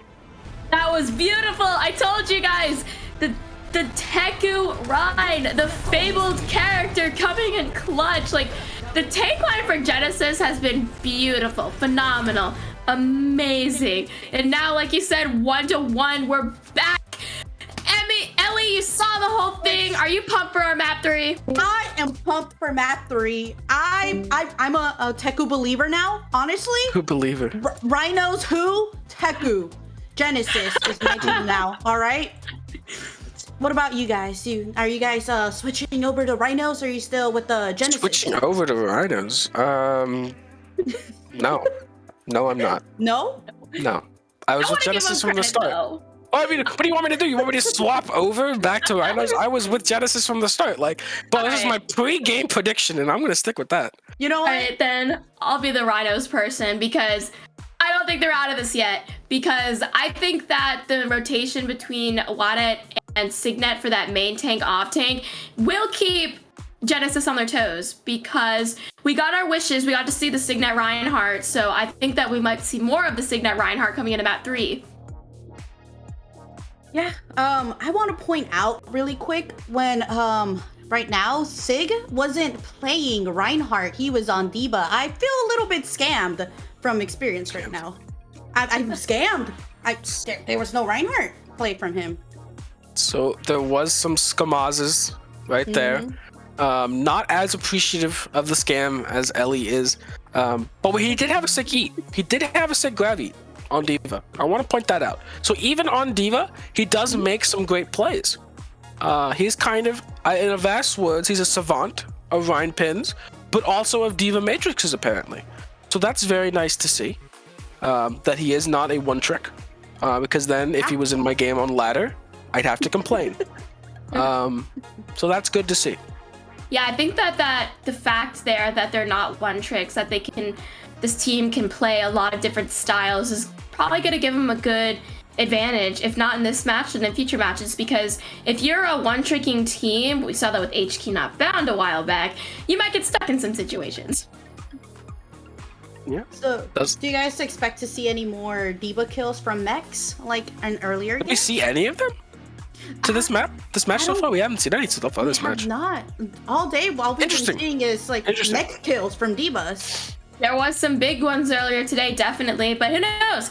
I feel like, judging by these last 2 rounds, anything can happen in this match, because these guys are just mind-blowing right now. Like, the battle of the gods, I told you. The battle of the tanks. So we're gonna see a map 5 probably? Map 5? Positive? Map 5? Yeah, we draw escort. We draw escort, then we somehow find a way to draw control. Okay. Then we'll go to map 5. Yeah, I think that works. I think that makes sense. All right, cool. All set. Hope they're hearing that. Yeah. So you guys have the script. I gave it to chat because I love you, chat. So now that you have the script, play along at home. See what goes well with the script, and see if you guessed what would happen. You're leaking the specifics things now? I actually don't have the script. I wasn't given it. They didn't trust me.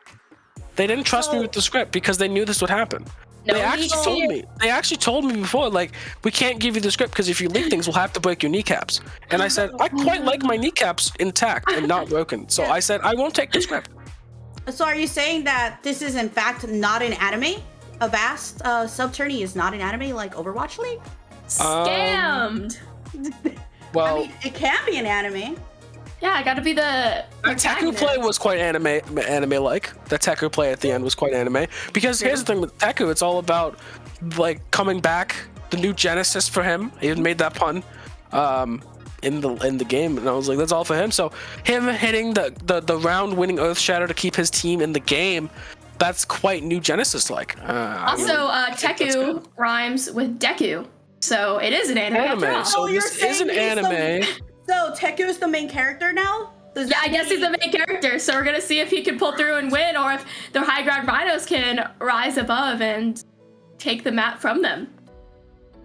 Yep, we will be moving into the game very shortly, though. Again, thank you, Ellie, very much. We'll see you again. Keep around, guys. More Ellie is coming. I know you're all here for Ellie, so she will be coming back very shortly. Yay. As it's Junkertown time. We have Teku Orisa. Oh gosh. Okay, no Earth Shatter is going to be coming in here. It is Junkertown. Going to be that double shield. So what do you think? Do these two teams have any kind of advantage over the other from these last 2 rounds? It's something completely new. We haven't seen the last 2 rounds. Well, speaking of not seen, we haven't seen these compositions yet at all. We haven't seen Orisa Sig. We haven't seen the double sniper, but it looks like High Ground Rhinos is making it work. So, but Scotty on the Mercy, gotta point that out. Love Mercy. She's my favorite character. But I'm interested to see, because I think this is entirely new. We see entirely new comps from these teams, and High Ground Rhino seems to be doing a bit of a speed run. Ooh, the sniper. Yeah, that's what you gotta watch out for. Protein Shake does go on that massive flank around coast, and Ishiki doesn't really keep track of it too well. They're in the back now, they don't have that field. That's a lot of your defensive cooldowns gone. That's one of your last ones gone in that Eat from Sigma. But the window gives enough damage to burst through that Orisa, even through any amount of defensive cooldowns she could have received. And now the push onto the Sigma here on the coast. And again, as long as you keep that Widow, the snipers in check, this map does really feel a lot like it's, hey, do their snipers hit your snipers in the head? If so, lose fight. Or does your Sigma and Orisa literally just sit on their snipers' faces and not let them play the game? Then maybe you win. But we'll see how that goes. Yeah, the snipers are definitely no strangers to Junkertown, and if you are a good sniper, like just now, like Protein could have definitely taken out Garden because they weren't paying attention. So that's something that Genesis really needs to look for, because Protein and Drakey can definitely try to get some flanky angles, especially right now. Look at Protein. Look at the Mercy doing the moves. They're trying to get their head taken off. A little bit, doesn't quite find what they need. The Transcendence does come out in response to a lot of damage there, as Teku is taken out on that forefront. As that was what the Discord is going to give you over that Mercy. Yes, the Mercy does give you that damage boost for that Ashe, but the Discord gives the damage boost for the entire team. And that, a lot of the time, is what's needed to get through Orisa Gold, or even just Sigma's HP or extra shielding given to him by his Eat. So really, the Discord is going to do a lot of the value on getting rid of tanks, while the damages are going to be really useful for getting rid of squishy characters. Definitely, and we see Drakey swapping over to Genji to try to keep this moving, and we now see Genesis setting up on the high ground here. A pretty popular spot for Junkertown, I must say, but I feel like if they continue to play high ground Rhinos the way that they've been, they might want to set up a little bit closer to try to stop them in their tracks, because you can already see now with Watted's engagement, they're still going. Oh, that was close to that Orisa not being in that field. The tanks were a little bit split there, but they do both manage to live. The Bongo's gonna give a massive amount of damage. They force the field of their own, and now everyone's getting backed off into this corner. Not really much to do, and this is the first time, the first map really, where high ground is gonna make a really big difference. So the high ground Rhinos might get a buff with that name, but right now they're on that low ground. Can't make their way up top. The window puts so much damage, and right now, only the summonables are dying. Literally everything else is like, everything that just gets put on the ground is dying, but not the actual people. As I said though, Garden loses their life, as Drakey in the backline is going to lose there as well. 2 DPS are down, one of them though being the Genji, so not much was lost there, not much of value at least. Still though, it doesn't seem like Genesis has been able to thoroughly stop high ground Rhinos in their tracks, and now it looks like they're gonna have to be forced to touch the point, which is gonna make them seem a little bit uncoordinated, as you see ID Healing is desperately in need. I feel like we made that joke a lot, but I mean, it's true. What's his name? You make your name that expect when you go on the stream to get that joke made. I mean, I don't know what else you could expect from me. I go for the low-hanging fruit, and that's a really juicy low-hanging fruit. Right now, the Mercy trying to jump away. Scotty almost managed to get away. Does manage to get away from Drakey here, but I Need Healing will be losing their life as Scotty does play that Mission Impossible theme in their head as they manage to get away. Not Mission Impossible theme. Some generic escape music. I don't know. I'm not pop culture heavy enough. That's what fandom's here for. That's what I'm here for. Picking up 3 people, because you mentioned Scotty was able to escape from Drakey, but he actually got demolished by Protein's turret, which really allowed High Ground Rhinos to get point B. So I think that Genesis needs to take a pause for a second, look at what they need to stop, like who they need to stop, and stop them, because you can see they have 3 minutes already.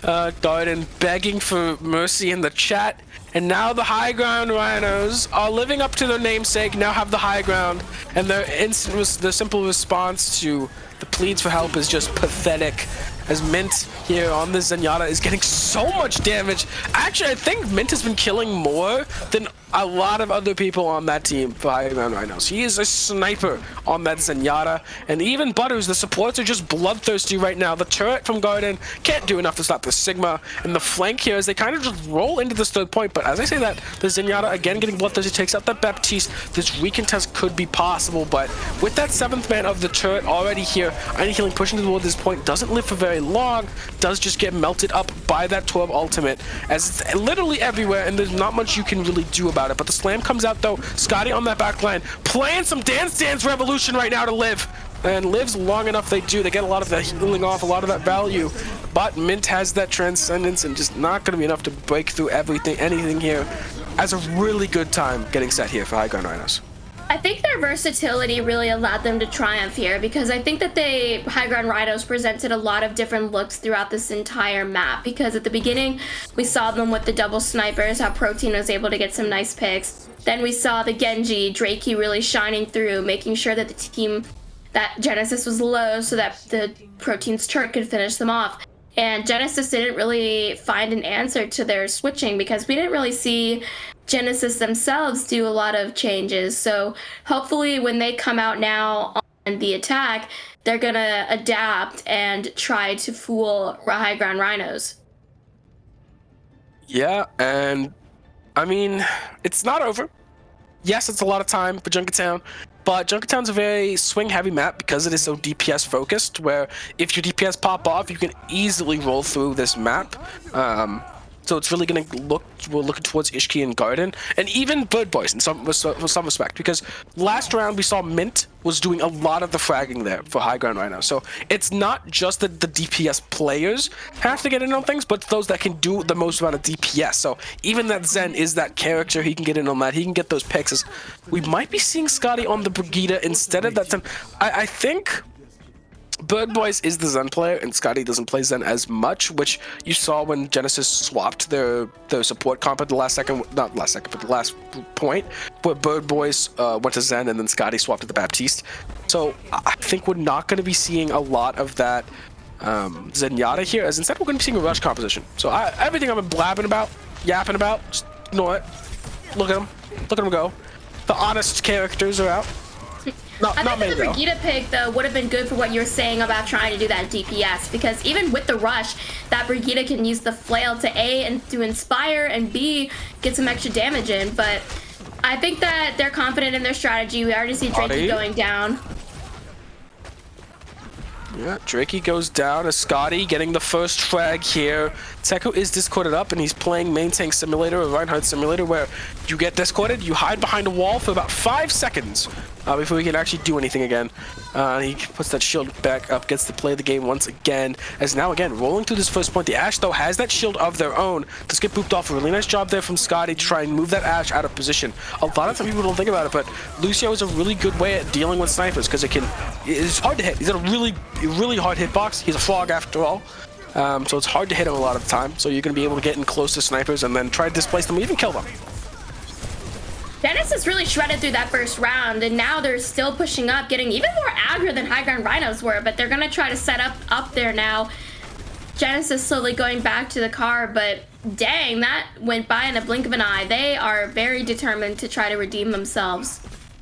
Yep, they almost seem like a redemption burger, but that is not this team. That's Alwyn's team. Teku? Teku's on the flank on Rhine here, but look at He doesn't even have Shatter. I don't know what he's doing. Oh, hold on. He's dead. He's dead. He's passed. He is passed. Reaper said. Unfortunate. Oh wow. Plays are happening. Plays are happening here. I need healing push out of the top side. Looking for the Baptiste, does quite find it. And even if Teku did lose their life, they do manage to get a lot of I'm gonna say they drew some attention. They drew some attention from the other side, but this Orisa and Sash on this high ground for the high ground Rhinos. The bomb! The bomb! No! Bomb, come back! This is some creative gameplay coming out from both sides. But it looks like it's actually at a stalemate right now. Neither team is really holding the ground. It looks like Genesis is calming down. Some really fun plays were happening from both teams there. In the end, it does seem that they did manage to lose the fight, but oh god, your lamp being used solo for your Baptiste is not what you want to see. Look at Teku, he's so low, they have to force that thing. Oh, massive shadow, that's through a transcendence. Can you kill anyone? They kill the legs, the carry is gone, but Teku's gonna lose his life. You trade legs for Ryan, I don't know if that's the best idea. He's a little bit too close, gets that pull, and now it's gonna be I need healing getting ran over as the transcendence lasts a little bit too long, keeps them down here, but it could be a turnaround. Scotty's looking for blood, he does manage to boot that Orisa out. It's going to be trying to deny Mint on point here, as he's a lot of that damage still around. He does manage to get taken out. It's I need healing here with Bird Boys and Scotty managing to take everyone out. We don't need DPS. We have Scotty. We have Bird Boys. We have I need healing. As the pause does get thrown out in the chat by Garden again, they were the one that was I don't know if it's groceries or internet, something's happening with Garden. He's got errands to do, but I think we do need to take a deep breath because, man, that's a lot to unpack. We saw many things happen there. Lots of creative playing there from Genesis to try to go around what high ground Rhinos had set up. And I think that's the exact thing that they needed to do from last match because we saw time and time again they couldn't break the defenses, but there we are now. Yeah, and I think something that's really important is they swapped off the Devil Shield. They swapped off, not the Devil Shield, but the Devil Shield with the Orisa, and they're trying to play that sniper composition. They swapped off that. Instead, they're going more to that rush style. I think we've seen them have the most success on that, where their tanks have a lot more of that agency in the fights. And you saw that, especially with I need healing there. Because he has that Baptiste and Lucio able to speed him around, able to pocket him really and help him frag out, the three-man team is able to kind of take that fight, play as a unit, and just pick a target, take out the target, and move on to the next target, which is something you can't really do as easily in that double shield because you don't have that Lucio, because Lucio affords you to, if there's a target far away, we can go on them, and if they're too far away or something else changes, we can instantly change our target to the next person. So really nice adaptation from them, and I want to see how that progresses into this third point. And I think that Genesis's synergy also really helped them. Oh, there we go, back in. I was going to say the synergy really helped them do that execution of the way you talked about with the rush because TekuGen is doing something fun. The high ground is his, he says. The high ground is mine, says Teku. He's taking it away from Signet, who's kind of not gone with more of that moniker, that gimmick that they were known for isn't nearly as present in this map so far, and I think it's paid off in terms of you talk about what Signet used to be doing or what his placements used to be. They weren't very good, spoiler alert. They were pretty bad, and so being able to push Genesis like this I think is a really good sign here. If you are a Signet winning enjoyer, not so much a Signet memeing enjoyer. Scotty does get his frog booty out of there with that Discord orb on them. But looking at this next fight, how do these alts stack up against each other for these two comps? So it looks like Genesis has the greater alt economy. Almost all of them are online or online soon. High ground Rhinos do have 3 great ones to work with, including both tank ultimates. but there are some key elements missing, like both of their DPS don't have anything, but it's about execution. Like that Flux is already coming in. Although Signet does fall first, damage has been done to Genesis. They need to be careful here though, because they do have ults at their disposal, but they can't use them all at once because then they would be stuck when their final push. But there's a shatter. Oh, but he gets melted through the shatter, and now the Transcendence out. This is the time to go if you're I need healing. And look at that. They right through into the dragons. He might have got taken out by that dragons, and they do. Ishki finds 2 as the Zenyatta is up top still. Does almost look like he's going to drop down. Does get taken out. And again, pushing in this final point, we could be ending with similar time banks. And when we saw that 2 minutes here for high ground, right? Okay, so get the Mei off the, get the Mei. Let it stop playing Jenga. Take them down. Menga, yes, Menga. Oh, nice. Looking at this last fight, this is going to be crucial here. They can end it at the same time. Blizzard. Big Blizzard. The Blizzard going to be very aggressive, looking for those tanks. Is now the Dragon's coming out on this cart. Doesn't find anything. Nice job of spacing there. As Garden finds 2. And 20 seconds better. And we all know what happens when you end with 20 seconds more. That means you're a 20-second better team. So don't jinx it. I'm not jinxing anything. I'm stating simple ranked facts, okay? All right, high ground Rhino enjoyer. High ground Rhino enjoyer. I'm trying to be as unbiased as possible, okay? I am the epitome of unbiased. We have fun here, chat. Going into a round 3 on Junkertown, the beautiful sights of Australia.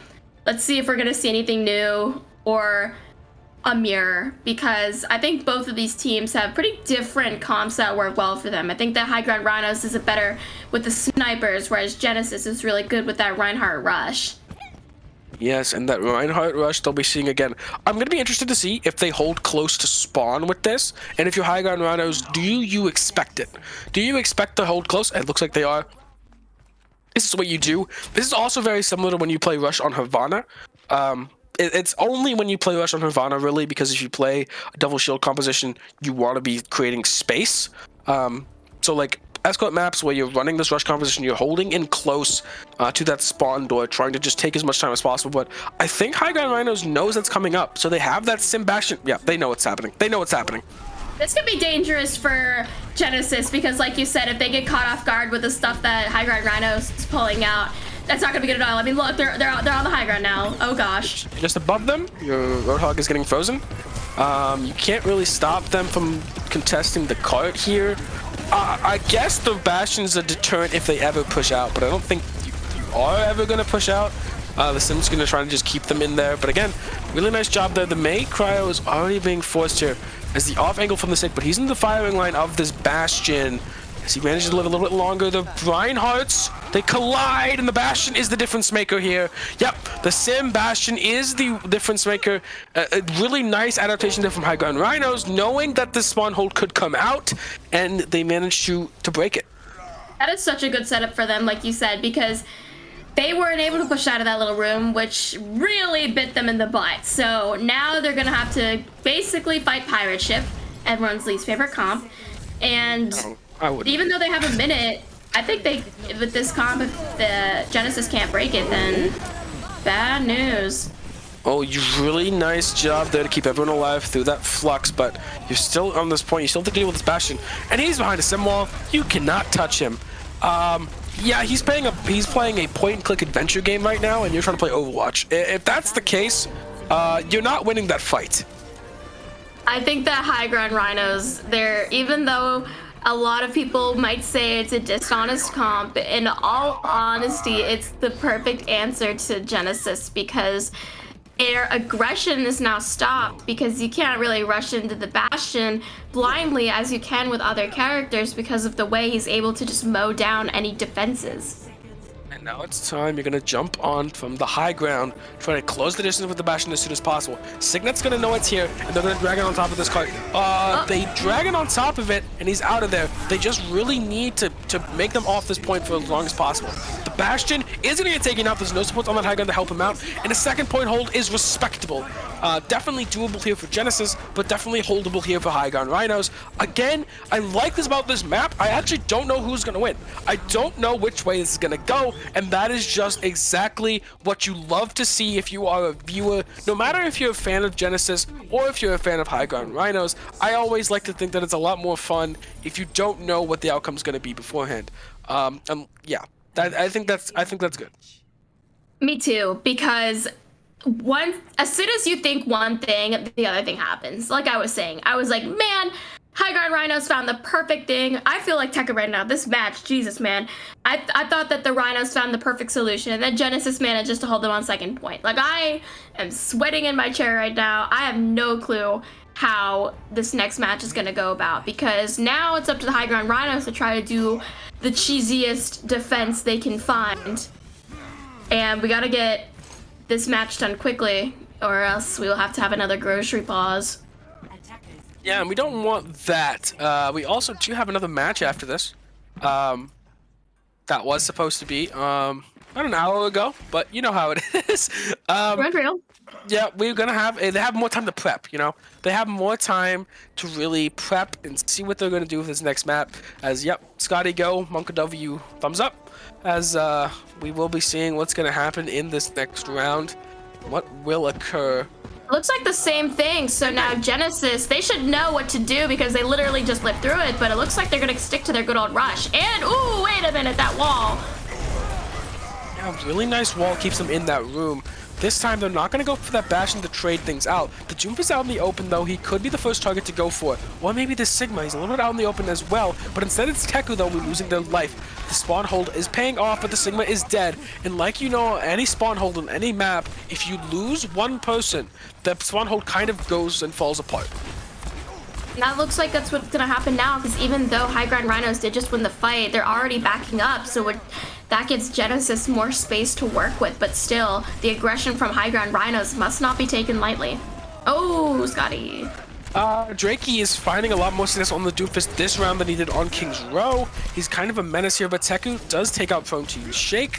As again, it looks like the spawn hold is working out very well. They've already gotten a minute off the clock here, and they still have to push both first and get a little bit of second. So this is definitely worth it here if you are High Ground Rhinos. I think they need to remember the Doomfist, because I think they kind of forgot about him or underestimated him from King's Row. Like you said, he wasn't really performing as well as you would want a Doomfist to do. But there he is, yet again. If they keep doing that, then the High Ground Rhinos should be okay. Oh, but saying that! Oh, you put him back on Ryan and he does this! What a mad lad. As it does look like it's the window plus the shatter into the fire strike just puts everyone on their back and they're all just dead, but at least you have all that's coming in this next fight. These Ryan gameplays, man. Oh, Butters is gone. This is a great opening for them. Teku already going berserko into the pin. Scotty is found though. Yeah, but you have Doomfist here. Drakey gets stunned up, but you somehow still managed to go low in this fight. Scotty doesn't nearly have his beat just ready yet. They're looking to take out this run, but they can't even do that. Really nice peel, and only 20 seconds left here for High Ground Rhinos. As Genesis is on their last legs, they still have the May Blizzard, but that's about it. This is last fight for them. They can touch, but this is the last real fight with ultimates, and they need to be very careful here, because High Ground Rhinos can shut them down so quick if they're not careful. Like right now with the High Noon and the Flux, Garden needs to throw down that Blizzard. Blizzard is down, but Tekugen is already dead. Garden finds the McCree, gets traded out. Scotty finds with it with the boop, and that's exactly what you want. But don't forget about Drake. He's still alive. Oh, the hops! The hops here coming out. Does manage to live for as long as possible, and now they can get their people back onto this point. But again, you have Protein Shake swapping over to the Widowmaker. This is the last fight at any point. This is too tense for me. Honestly, my heart doesn't like this. Neither do I. Protein's gonna go to the McCree though, but this is literally it, because it's overtime. They don't have time anymore. Like, if they lose this, they lose this. And you can see a very, very good recontest is gonna come in, because we have Signet with the ultimate. Here they dropping down. The ultimates need to be used wisely. They gotta find some key openings here. Don't find anything but the high noon, but don't get off that point. Don't let this end in the C9. That would be terrible. As Taku Gen stunned up on that point, he's just getting manhandled right now. He can't do anything. Drakey finds the and that looks like it's over, folks. As it will be the high ground Rhinos with Signet making his triumphant return on that Reinhardt as he manages to win the game here. That's 4 times better than he did last season, guys. As he said, that's 4 times better. One match is 4 times better than he did last season, so they've already improved by 4 times. So really big ups there to Signet and the rest of his team that he has picked up here. As again, the players as well said, this match, holy, that felt like a longer match. Maybe due to technical issues, but mostly due to the gameplay. Than I'd say a lot of first to three series I have ever seen. Both teams fought so hard. It was so close. It was incredible because every single fight, each team showed their respective dominance. I mean, Ellie, how do you feel? Well, how I feel. Tired, excited, confused, happy, hungry. A little bit of everything. Yeah, I'm hungry, you know? I'm hungry to see more wins, you know?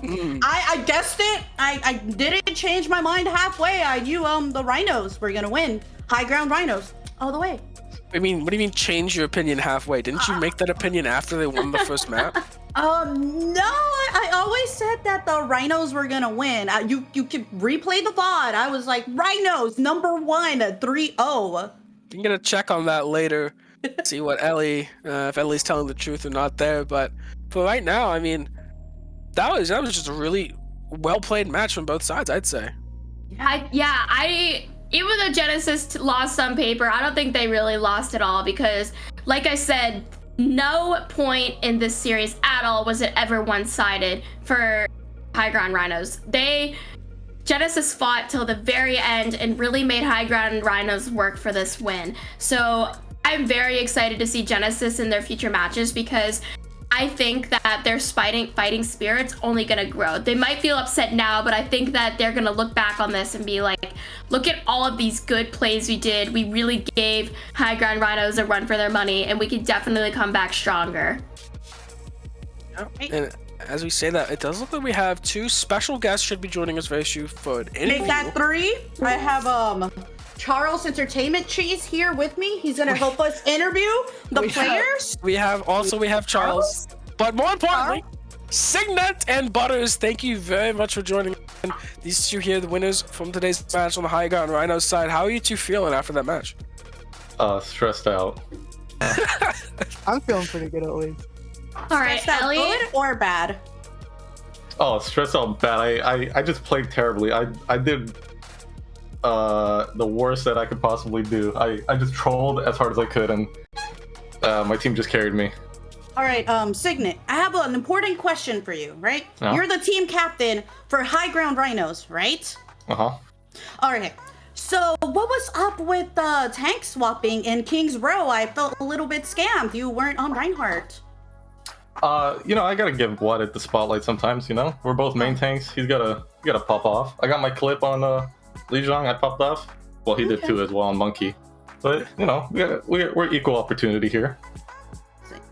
So, Butters, this one's for you specifically. Are you ready for it? I take that as a yes. What? Yes. Are you ready for your question? Yes, I am. It's gonna come from Charles himself, all right? Charles wants to know, how do you feel about today's win? Were you expecting a win? Were you expecting a 3-0? A 5-0? What were you expecting? Teku's team's pretty good. I was thinking a 2-1 is a pretty alright victory to have. I really respect his players. They all popped off. They all did really good. I think it was a pretty good match. So, are we expecting any more switcheroos with y'all? Like role swapping? Not gonna be main tank? Gonna go off tank later on? Scam us some more? Anything can happen, There are no rules. Yeah. Rules? What are those? Never heard of them. But I do kind of want to talk about a really, it was just really long series, right? For everyone involved. How do you kind of keep the heads up after that second round where you lose on King's Row? How do you keep that up and turn it back and win the third map? we just kind of, you know, put it behind us, think GG, go next, you know, don't even really think about the losses, just focus on the victory that we can get. That's about it. Exactly. All right.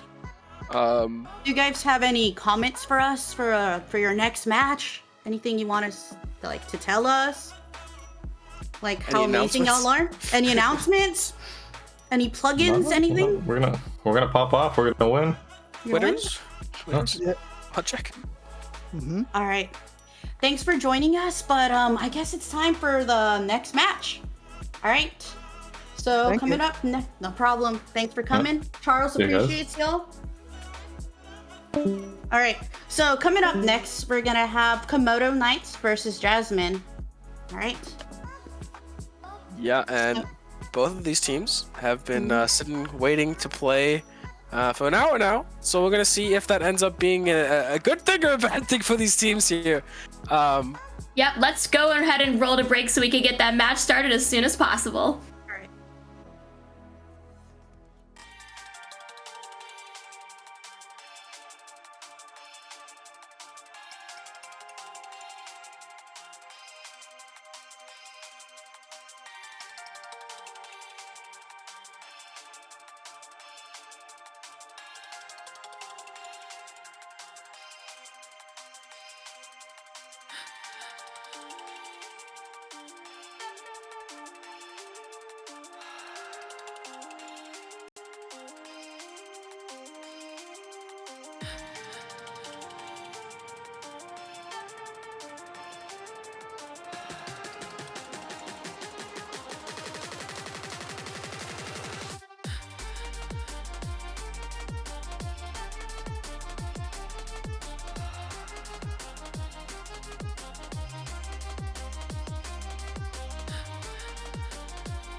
Hello and welcome back.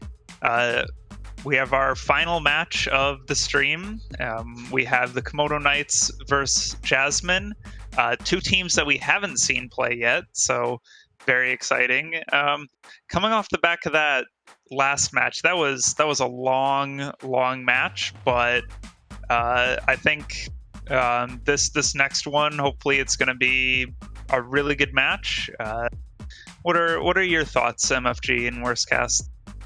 I think that this match is definitely still going to bring the heat, and it's going to provide today's stream with a great closer because these two teams have veterans from the competitive scene as well, and I definitely know for a fact that there are some very powerful players on both of these teams. Like Komodo Knights they have Georgie Boy, they have the famous Jack Attack, and then on Jasmine we've got Peepo and False Words.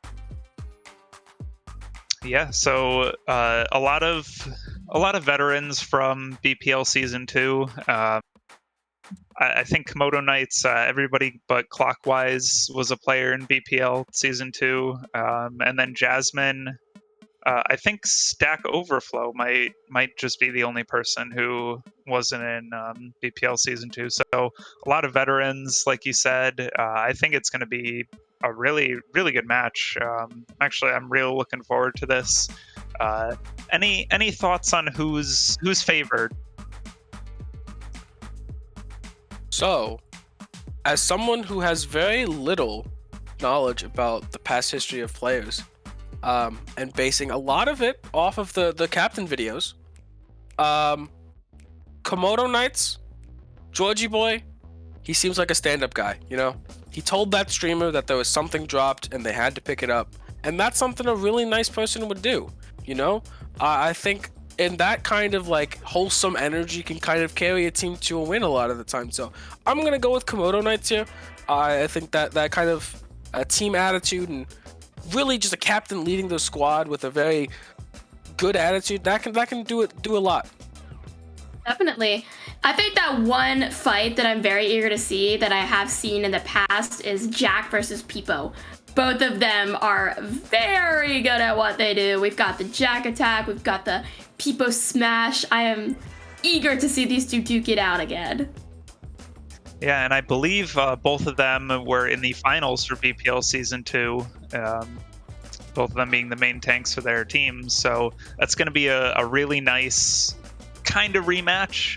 They have different teams behind them, but it's going to be really fun to watch. I think between the two of them, I think I'd have to hand it to Peepo. Of course, he did actually win BPL Season 2, so you know, but I could be proven very wrong here. I guess we'll just have to see.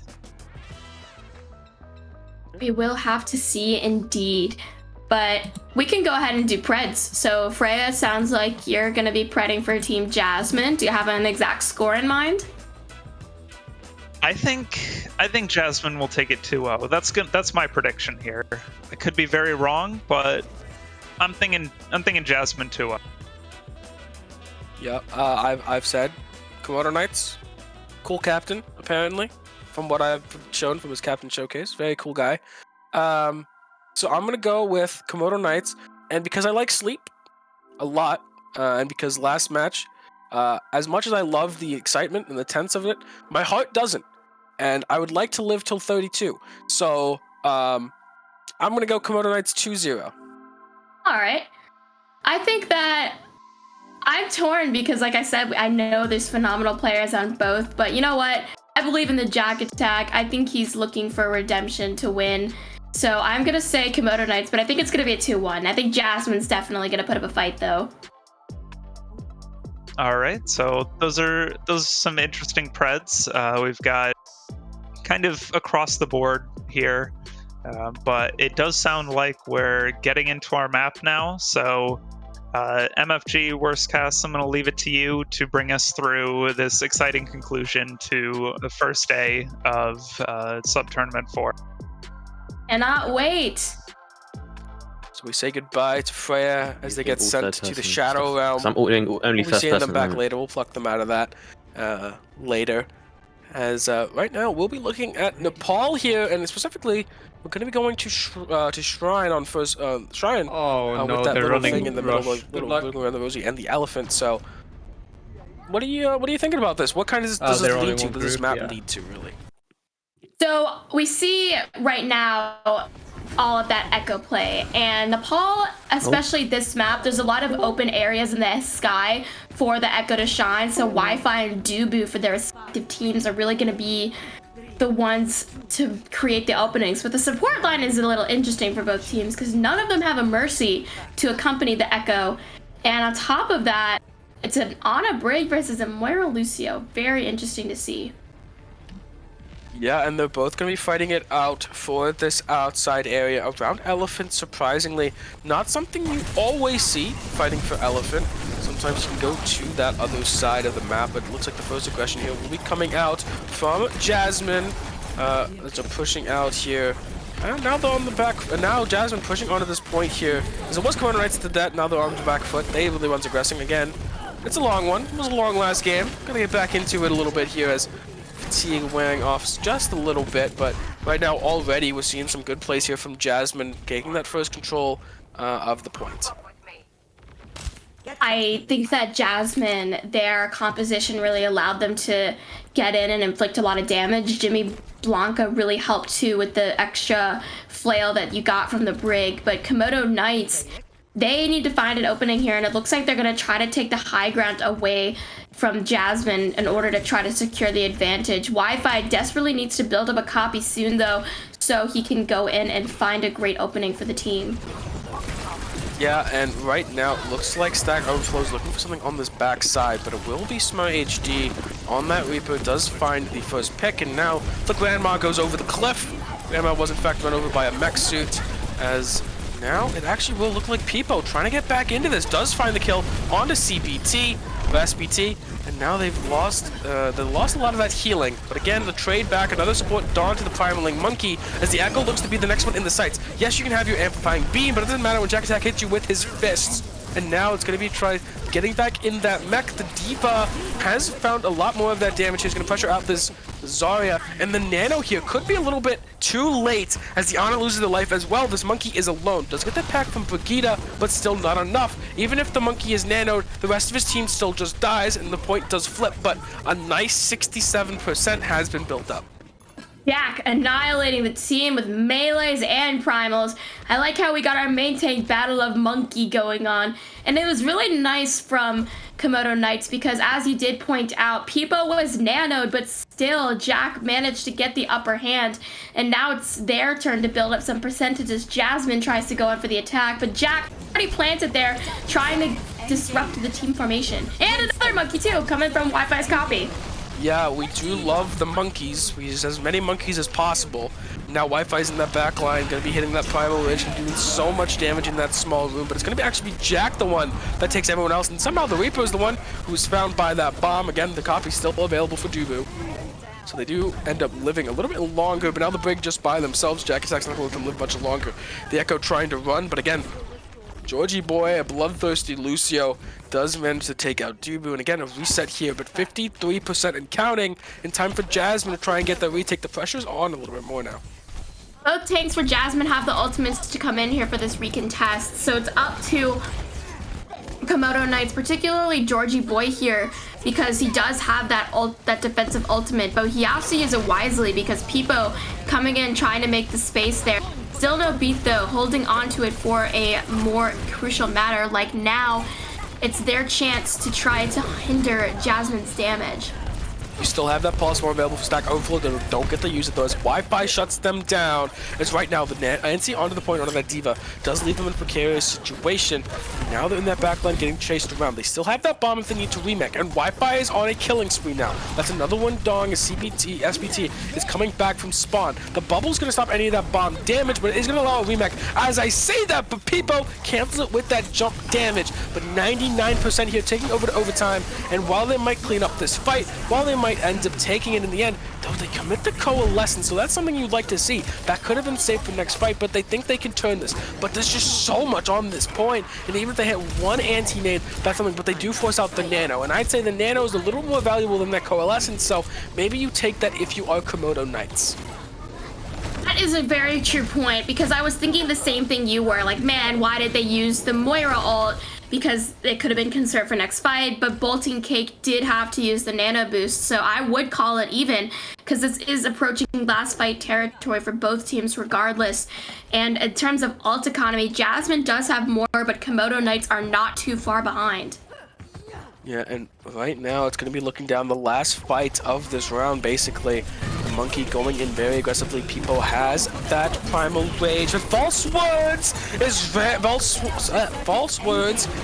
low as Dubu is the one that actually finds the 2 kills there. The Graviton Surge making it easy. Another copy onto the D.Va. That's gonna be a lot of just raw tankiness on that point, but also a lot of damage. D.Va does quite a bit of damage and is able to keep that Echo in check. And right now, Jasmine coming back in, managing to take this first round of the first map and looking to repeat the success in the next one. Jasmine definitely came in clutch there with their ult economy. They used it to their advantage, but Komodo Knights, they looked pretty scary. So coming into this next match, which is going to be Sanctum, I believe that's what it's called, I think that there's going to be some opportunity for Georgie Boy to shine here, because I did point out at the beginning of the match, like, Komodo Knights have that Lucio, but now the Lucio has a great opportunity to boot people off the map if they're not careful. And with these monkeys flying around everywhere, it could really be anybody's fall.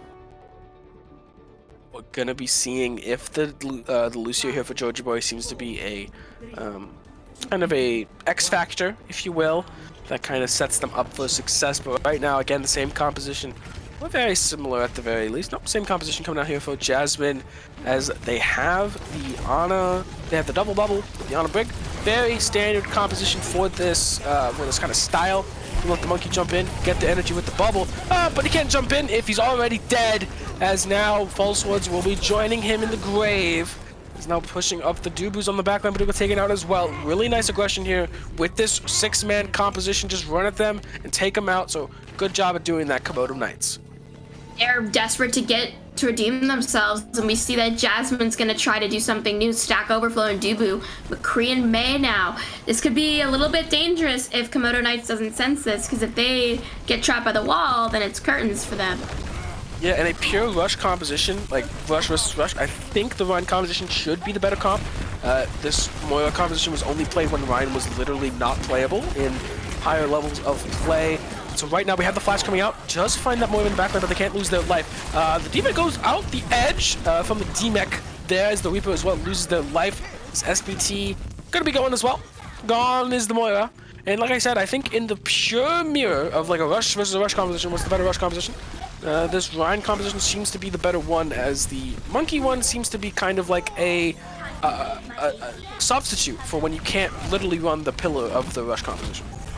Yeah, they took the rush and they caught Komodo Knights off guard. And although Jack is very close to a primal, I don't know if really he can get much done, because Winston does have that great opportunity, like I mentioned with Lucio, to boot people. But if they can't cross this defense, then what good is the primal anyway? But it looks like Jack might try to go around. Sneaky. Yeah. The window is set up a little bit too early. Doesn't really catch much, but the shadow could come out. Could be massive. Follows 2-3, puts them on the ground, but the Echo copy comes out before that. Jack has that nano and also is using that primal rage. He's gonna be going very, not nano. They don't have a nano, but he is primal raging. He's gonna do a lot of damage. Stack Overflow peeks into the charge, dies, has the blizzard, could have turned the fight for their team, but instead is squished against the wall.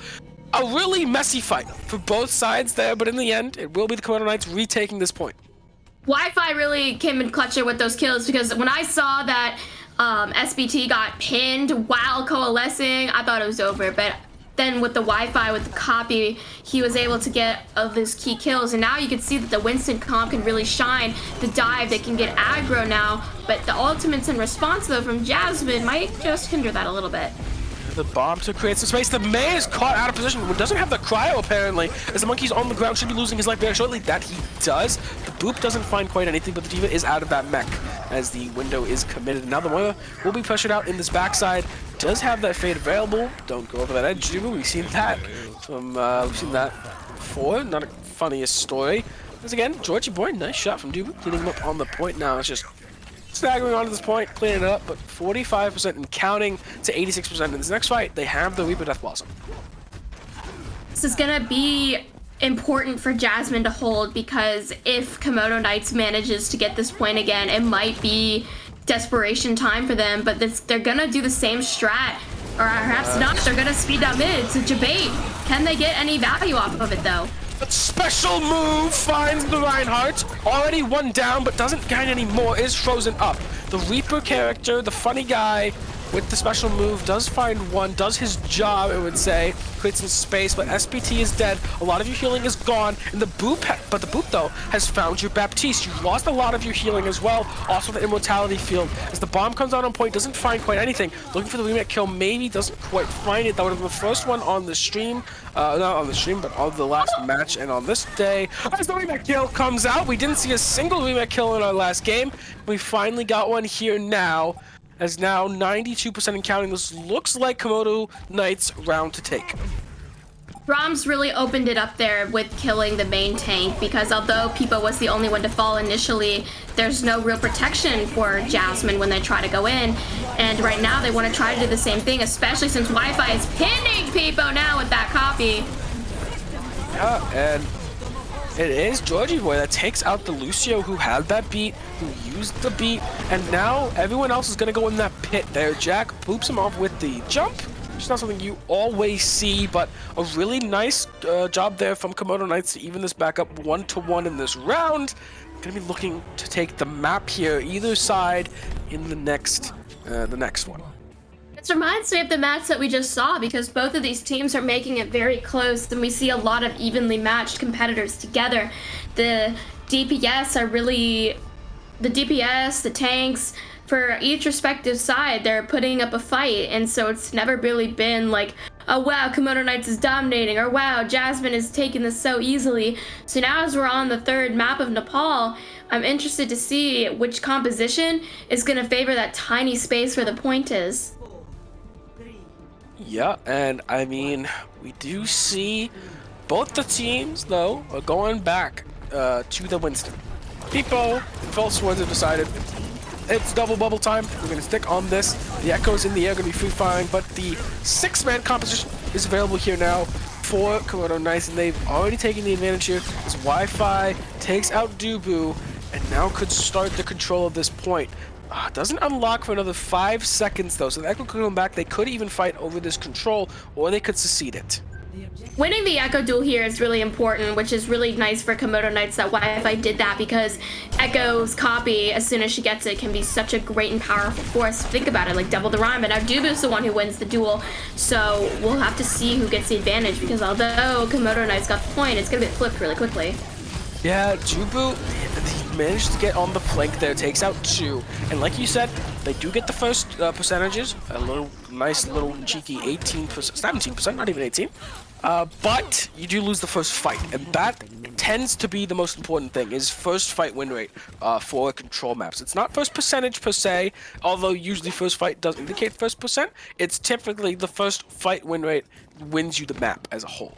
We'll see if that's statistics at least, not always the case. As now the monkey jumping in, nice bubble to block that sleep. It's the Brigida having to get forced off to the side. A nice separation of the Brig, the slow immobile character that is, and Wi-Fi finds 2. Yeah, even if the Ana can take out the opposing support with Ramos healing, it doesn't quite matter because Wi-Fi is still on a reign of terror here. And this Primal as well, you're going to get melted through almost instantly with that amplifying beam. So now that's going to be the fight going back over to the side of Komodo Knights. Again, another round where it's back and forth, back and forth. I know none of these teams are Team Golira, but there is a lot of monkey action going on. Like, Jack and Peepo are both opening up a lot of space, and I think that Jack really allowed for the rest of his team to get around and kill off the rest of Jasmine by distracting all of the biggest threats. And now Jasmine has a lot of ults to work with though, and it looks like Jimmy's gonna activate the rally. They're gonna want to go aggro here, but Komodo Knights has a lot of ultimates in response. Yeah, and right now the grab comes out on that point, and special move finds the Brigida. The Brigida's already down. It's a lot of peel, a lot of damage really even, and a lot of healing gone. Well, maybe just Brigida can just do it all. Maybe that's it, she can do it all. It's gone now. As the fake bubble actually manages to block that bomb. There's Wi-Fi on the outside though. False Swords does have that, does have the flank. Finds 2 to start, but doesn't manage to find any more than that. And they will get cleaned up on this point. 69% and counting. The Lucio's coming back. They're still fighting over this point, but the Tracer should be pretty low. No recall available. The Monkey on the point looking to live as long as possible, but the nice stick there takes out the Diva. They're still fighting for this point. Peepo has that Primal available now. He's a lot more tanky as Wi-Fi fight, swaps to the Doomfist to try and live, but he's getting chased down. He's getting enough shielding, getting enough healing, but he still dies eventually, but he makes it last long. SPT finds the Tracer with the orb there. It's going to be a lot of that damage is just gone as SPT is on a rampage, finds the healer as well, is taking out everyone they need to make this competitive, or make this fight and back into their favor, as it's 93%. If they flip this, it's basically almost map over, and the respawns are still coming in.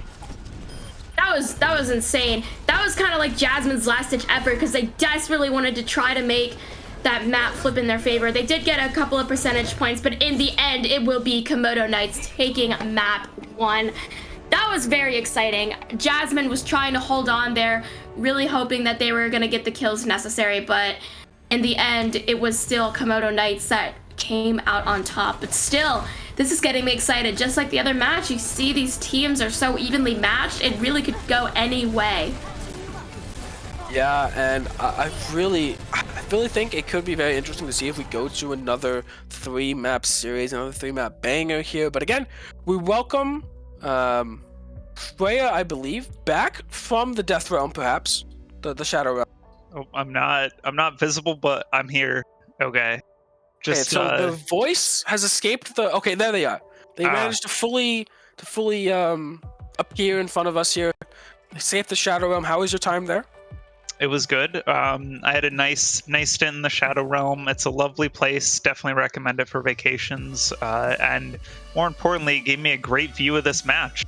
How'd you feel about it? There was a lot of monkey action from both teams. Like I said, the battle of the main tanks. Which I am all for. Love me some monkey. Fun to watch. That was definitely a match that I enjoyed watching.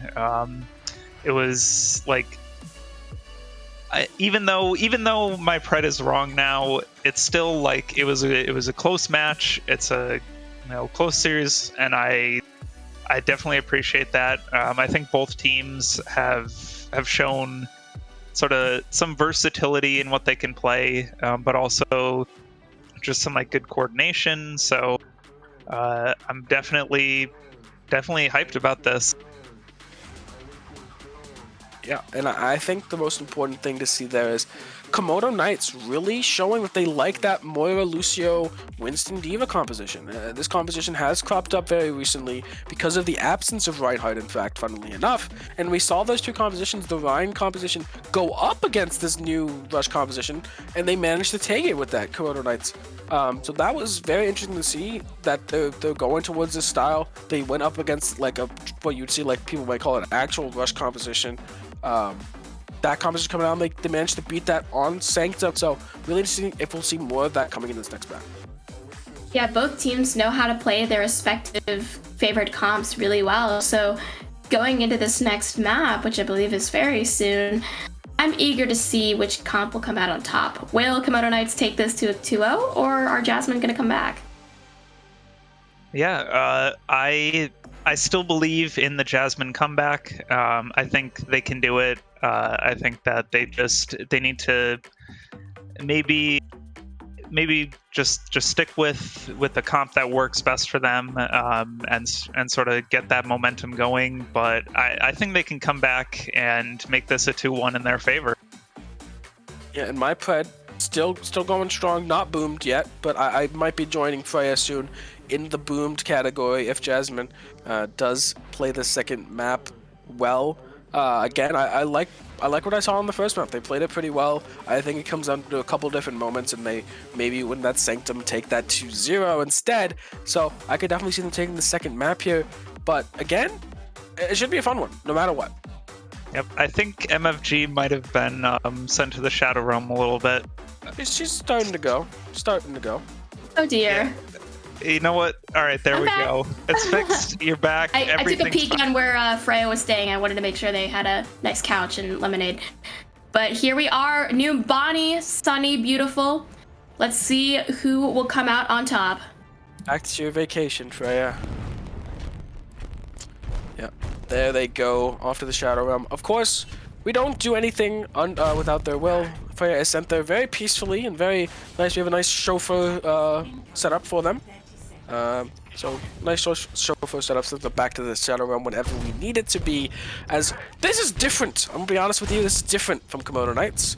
Not something I would say I would see, nor what I think would work. I'm gonna be honest with you.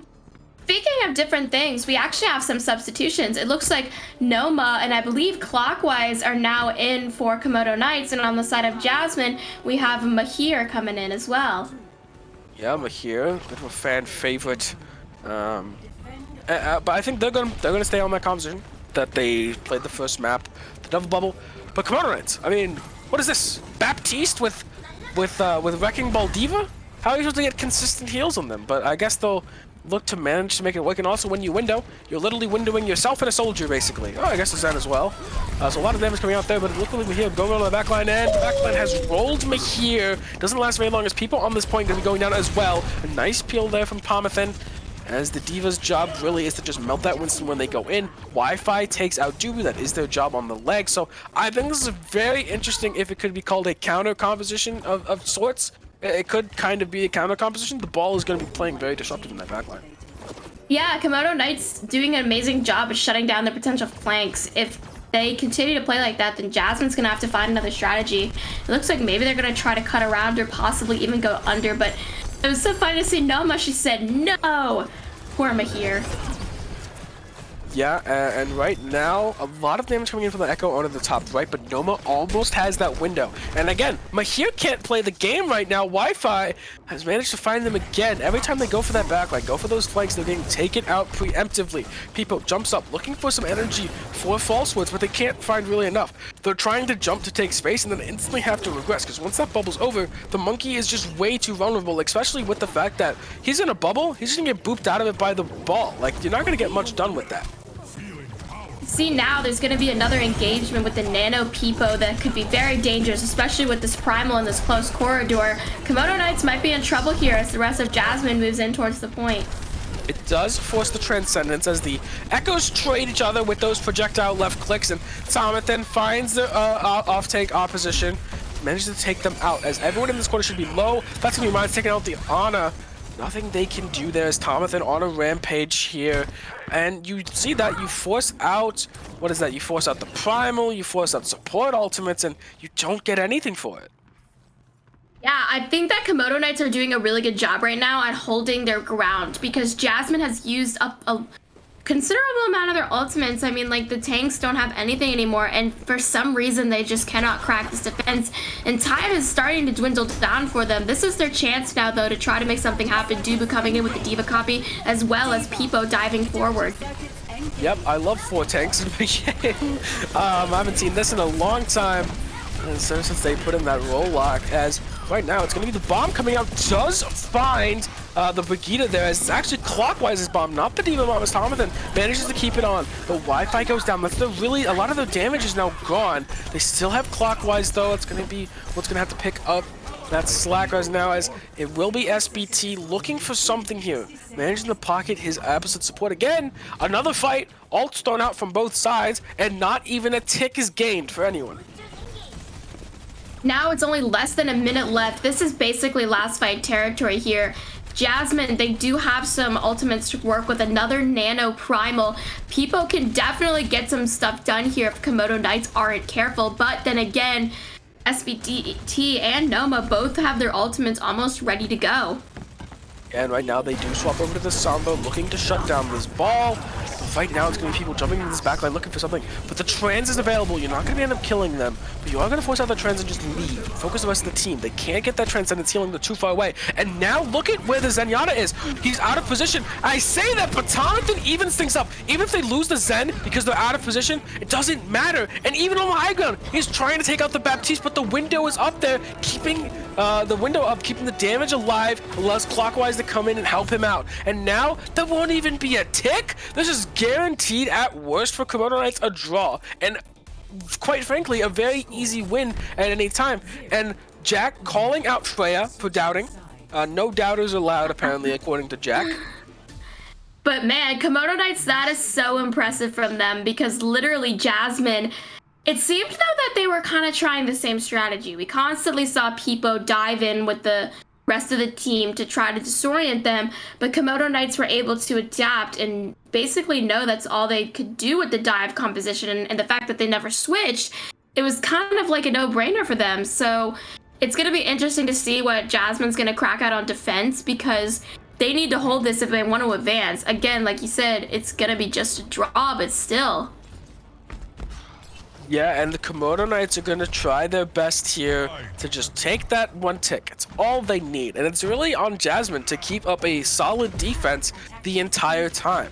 As right now, you see it's, again, they're going to go with the Winston with the Brig and the Ana in the backline. This time, though, Falsewood's not going to be going with that Zarya. We're not going to go with the double bubble. It's more of an offensive strategy because you have to play extremely slow around the cooldowns with the bubble and with both bubbles. Obviously, it's why it's named double bubble, and that's just not viable on defense. You have to play a lot more fast, what the D.Va allows you to do. Also, they might be expecting some kind of ball shenanigans because they already have that Sombra. True, but Dubu we've seen before, not necessarily Dubu, but we have seen earlier today how Sombra can be a key player in these matches, especially. There you go, Exhibit A. Yep, they get a little bit of a headshot there from the Ashe, and Dubu finishes it off, but it's just a fight for this high ground right now. And the Ashe up here, without having to worry about the opposition, can kind of peek out, get damage, look for some dynamites, and people might be thinking, well, D.Va can just eat the dynamites. Ashe dynamite hitbox is literally the wonkiest thing in the world for DM. You have to wiggle that thing like crazy to even have a chance of stopping it. But right now, it's going to be a fight again for the high ground as they try to C9 that tick. You're not going to work, but here's low. I think if Dubu continues to do what he's doing right now, where he's basically picking off some members of the Komodo Knights, particularly backline, I think that Jasmine will definitely have a shot. But right now, it looks like it's going to have to be a brutal fight for the point down below. Yeah, and you already lose your mech here for Falsewoods, but you lose SBT in the backline. Mahir now can have a really big opportunity to pop off. You keep him alive, you can get that Bob up, and once that Bob is up, you have a big point control available. Echo's in the air, nice sleep there, keeping them on the ground there. This Bolting Cake does a really nice job of shutting down that Echo, and the tick hasn't been acquired just yet, but you have ults coming up for both teams here. It's really going to come down to those. Very true. We have Peepo coming up with that Primal, so now really it's going to be about where he decides to land. Same with Jack, because we've seen how the Winston can be used just like that, how Jack can fall in there on attack, but we haven't really seen how Peepo can work on defense. But it looks like Jack is getting some work done in there. This might be good news for Komodo Knights. Yeah, another bomb. The second bomb can come out here from the D.Va, zoning off the point. Yes, people can come back in and touch with that Primal, but it's not going to be for long. He does manage to kill out clockwise, though. That's some damage gone. He still has about 300 HP. He's looking for some healing in spawn before he goes. He knows his Tracer is touching, so he's not worried about that. The recall comes out to keep them alive, and the really nice job of cycling that stall right there. The rally is available here. A very strong defensive cooldown, but both rallies are out. The nade already forced out here, but this EP is available. That's what we're looking for. Already, oh my god! Amazing job there from SBT as he cancels the EMP!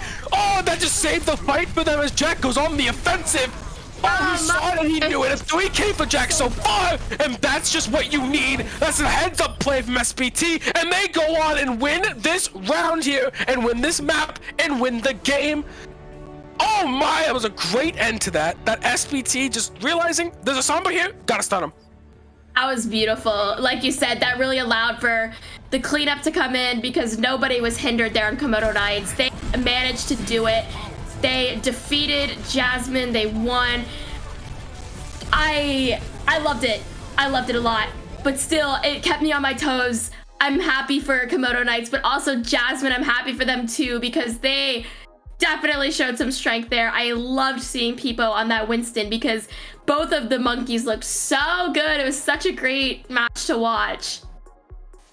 And what an absolutely phenomenal play from SBT at the end there. Canceling the EMP, the only thing that was going to let Jasmine come back into that game and let them defend the point.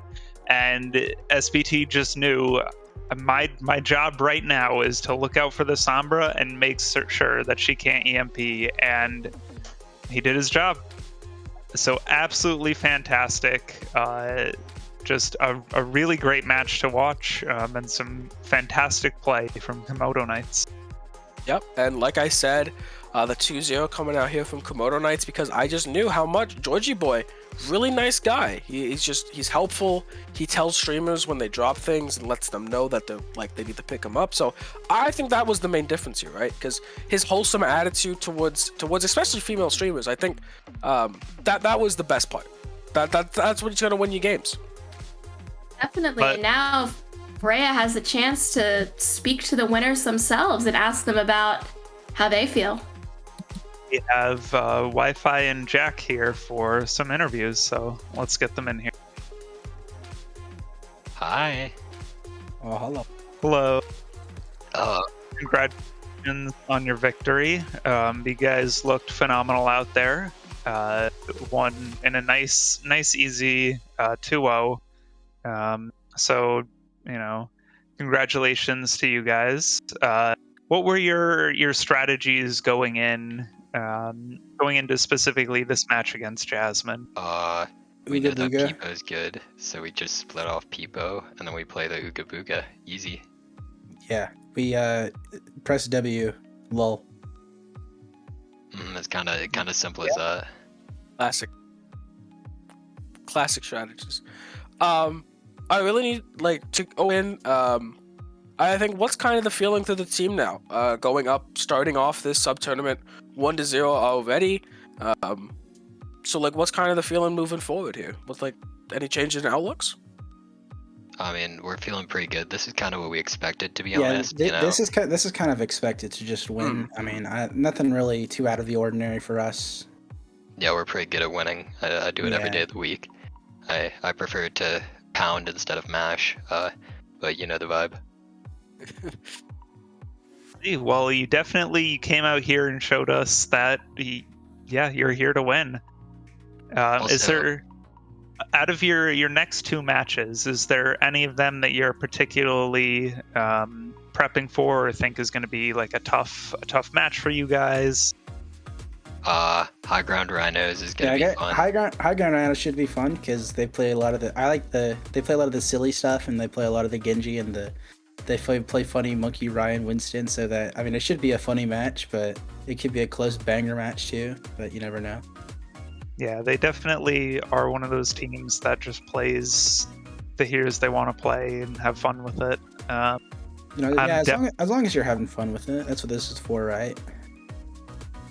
I'm looking forward to you guys' match against them. I think that'll be a good one. Also, before we leave the interview, Freya, I demanded an apology because I was watching the pre-show, and you were talking about the main tank matchup, and you said that you'd give that one to Peepo, and I gotta say I'm pretty upset about that one, and honestly quite offended after the clinic I just put on. So is that what gave you the energy to push through and to dominate this match?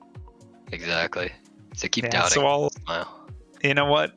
You made me eat my words. I doubted, and you proved me wrong. So, congratulations to you. Thank you. Yeah, a really nice, well played series. A great way to end the day here on this stream. And I think congratulations to both of you. And again, moving forward in this sub tournament, you guys should have a fun time. I think in this group, you have again that you said the silly matchup against High Ground Rhinos. But MFG, you have anything you want to add? I think you guys said everything that needed to be said. Amazing matches. Good luck to everybody. Thank you all so much for coming out and watching. Be sure to check in tomorrow again in the afternoon for more sub tourney action. It's all weekend long. You can join us even on Sunday to finally crown our winner. But for now, have a wonderful rest of life. Weird way to put that, but yeah.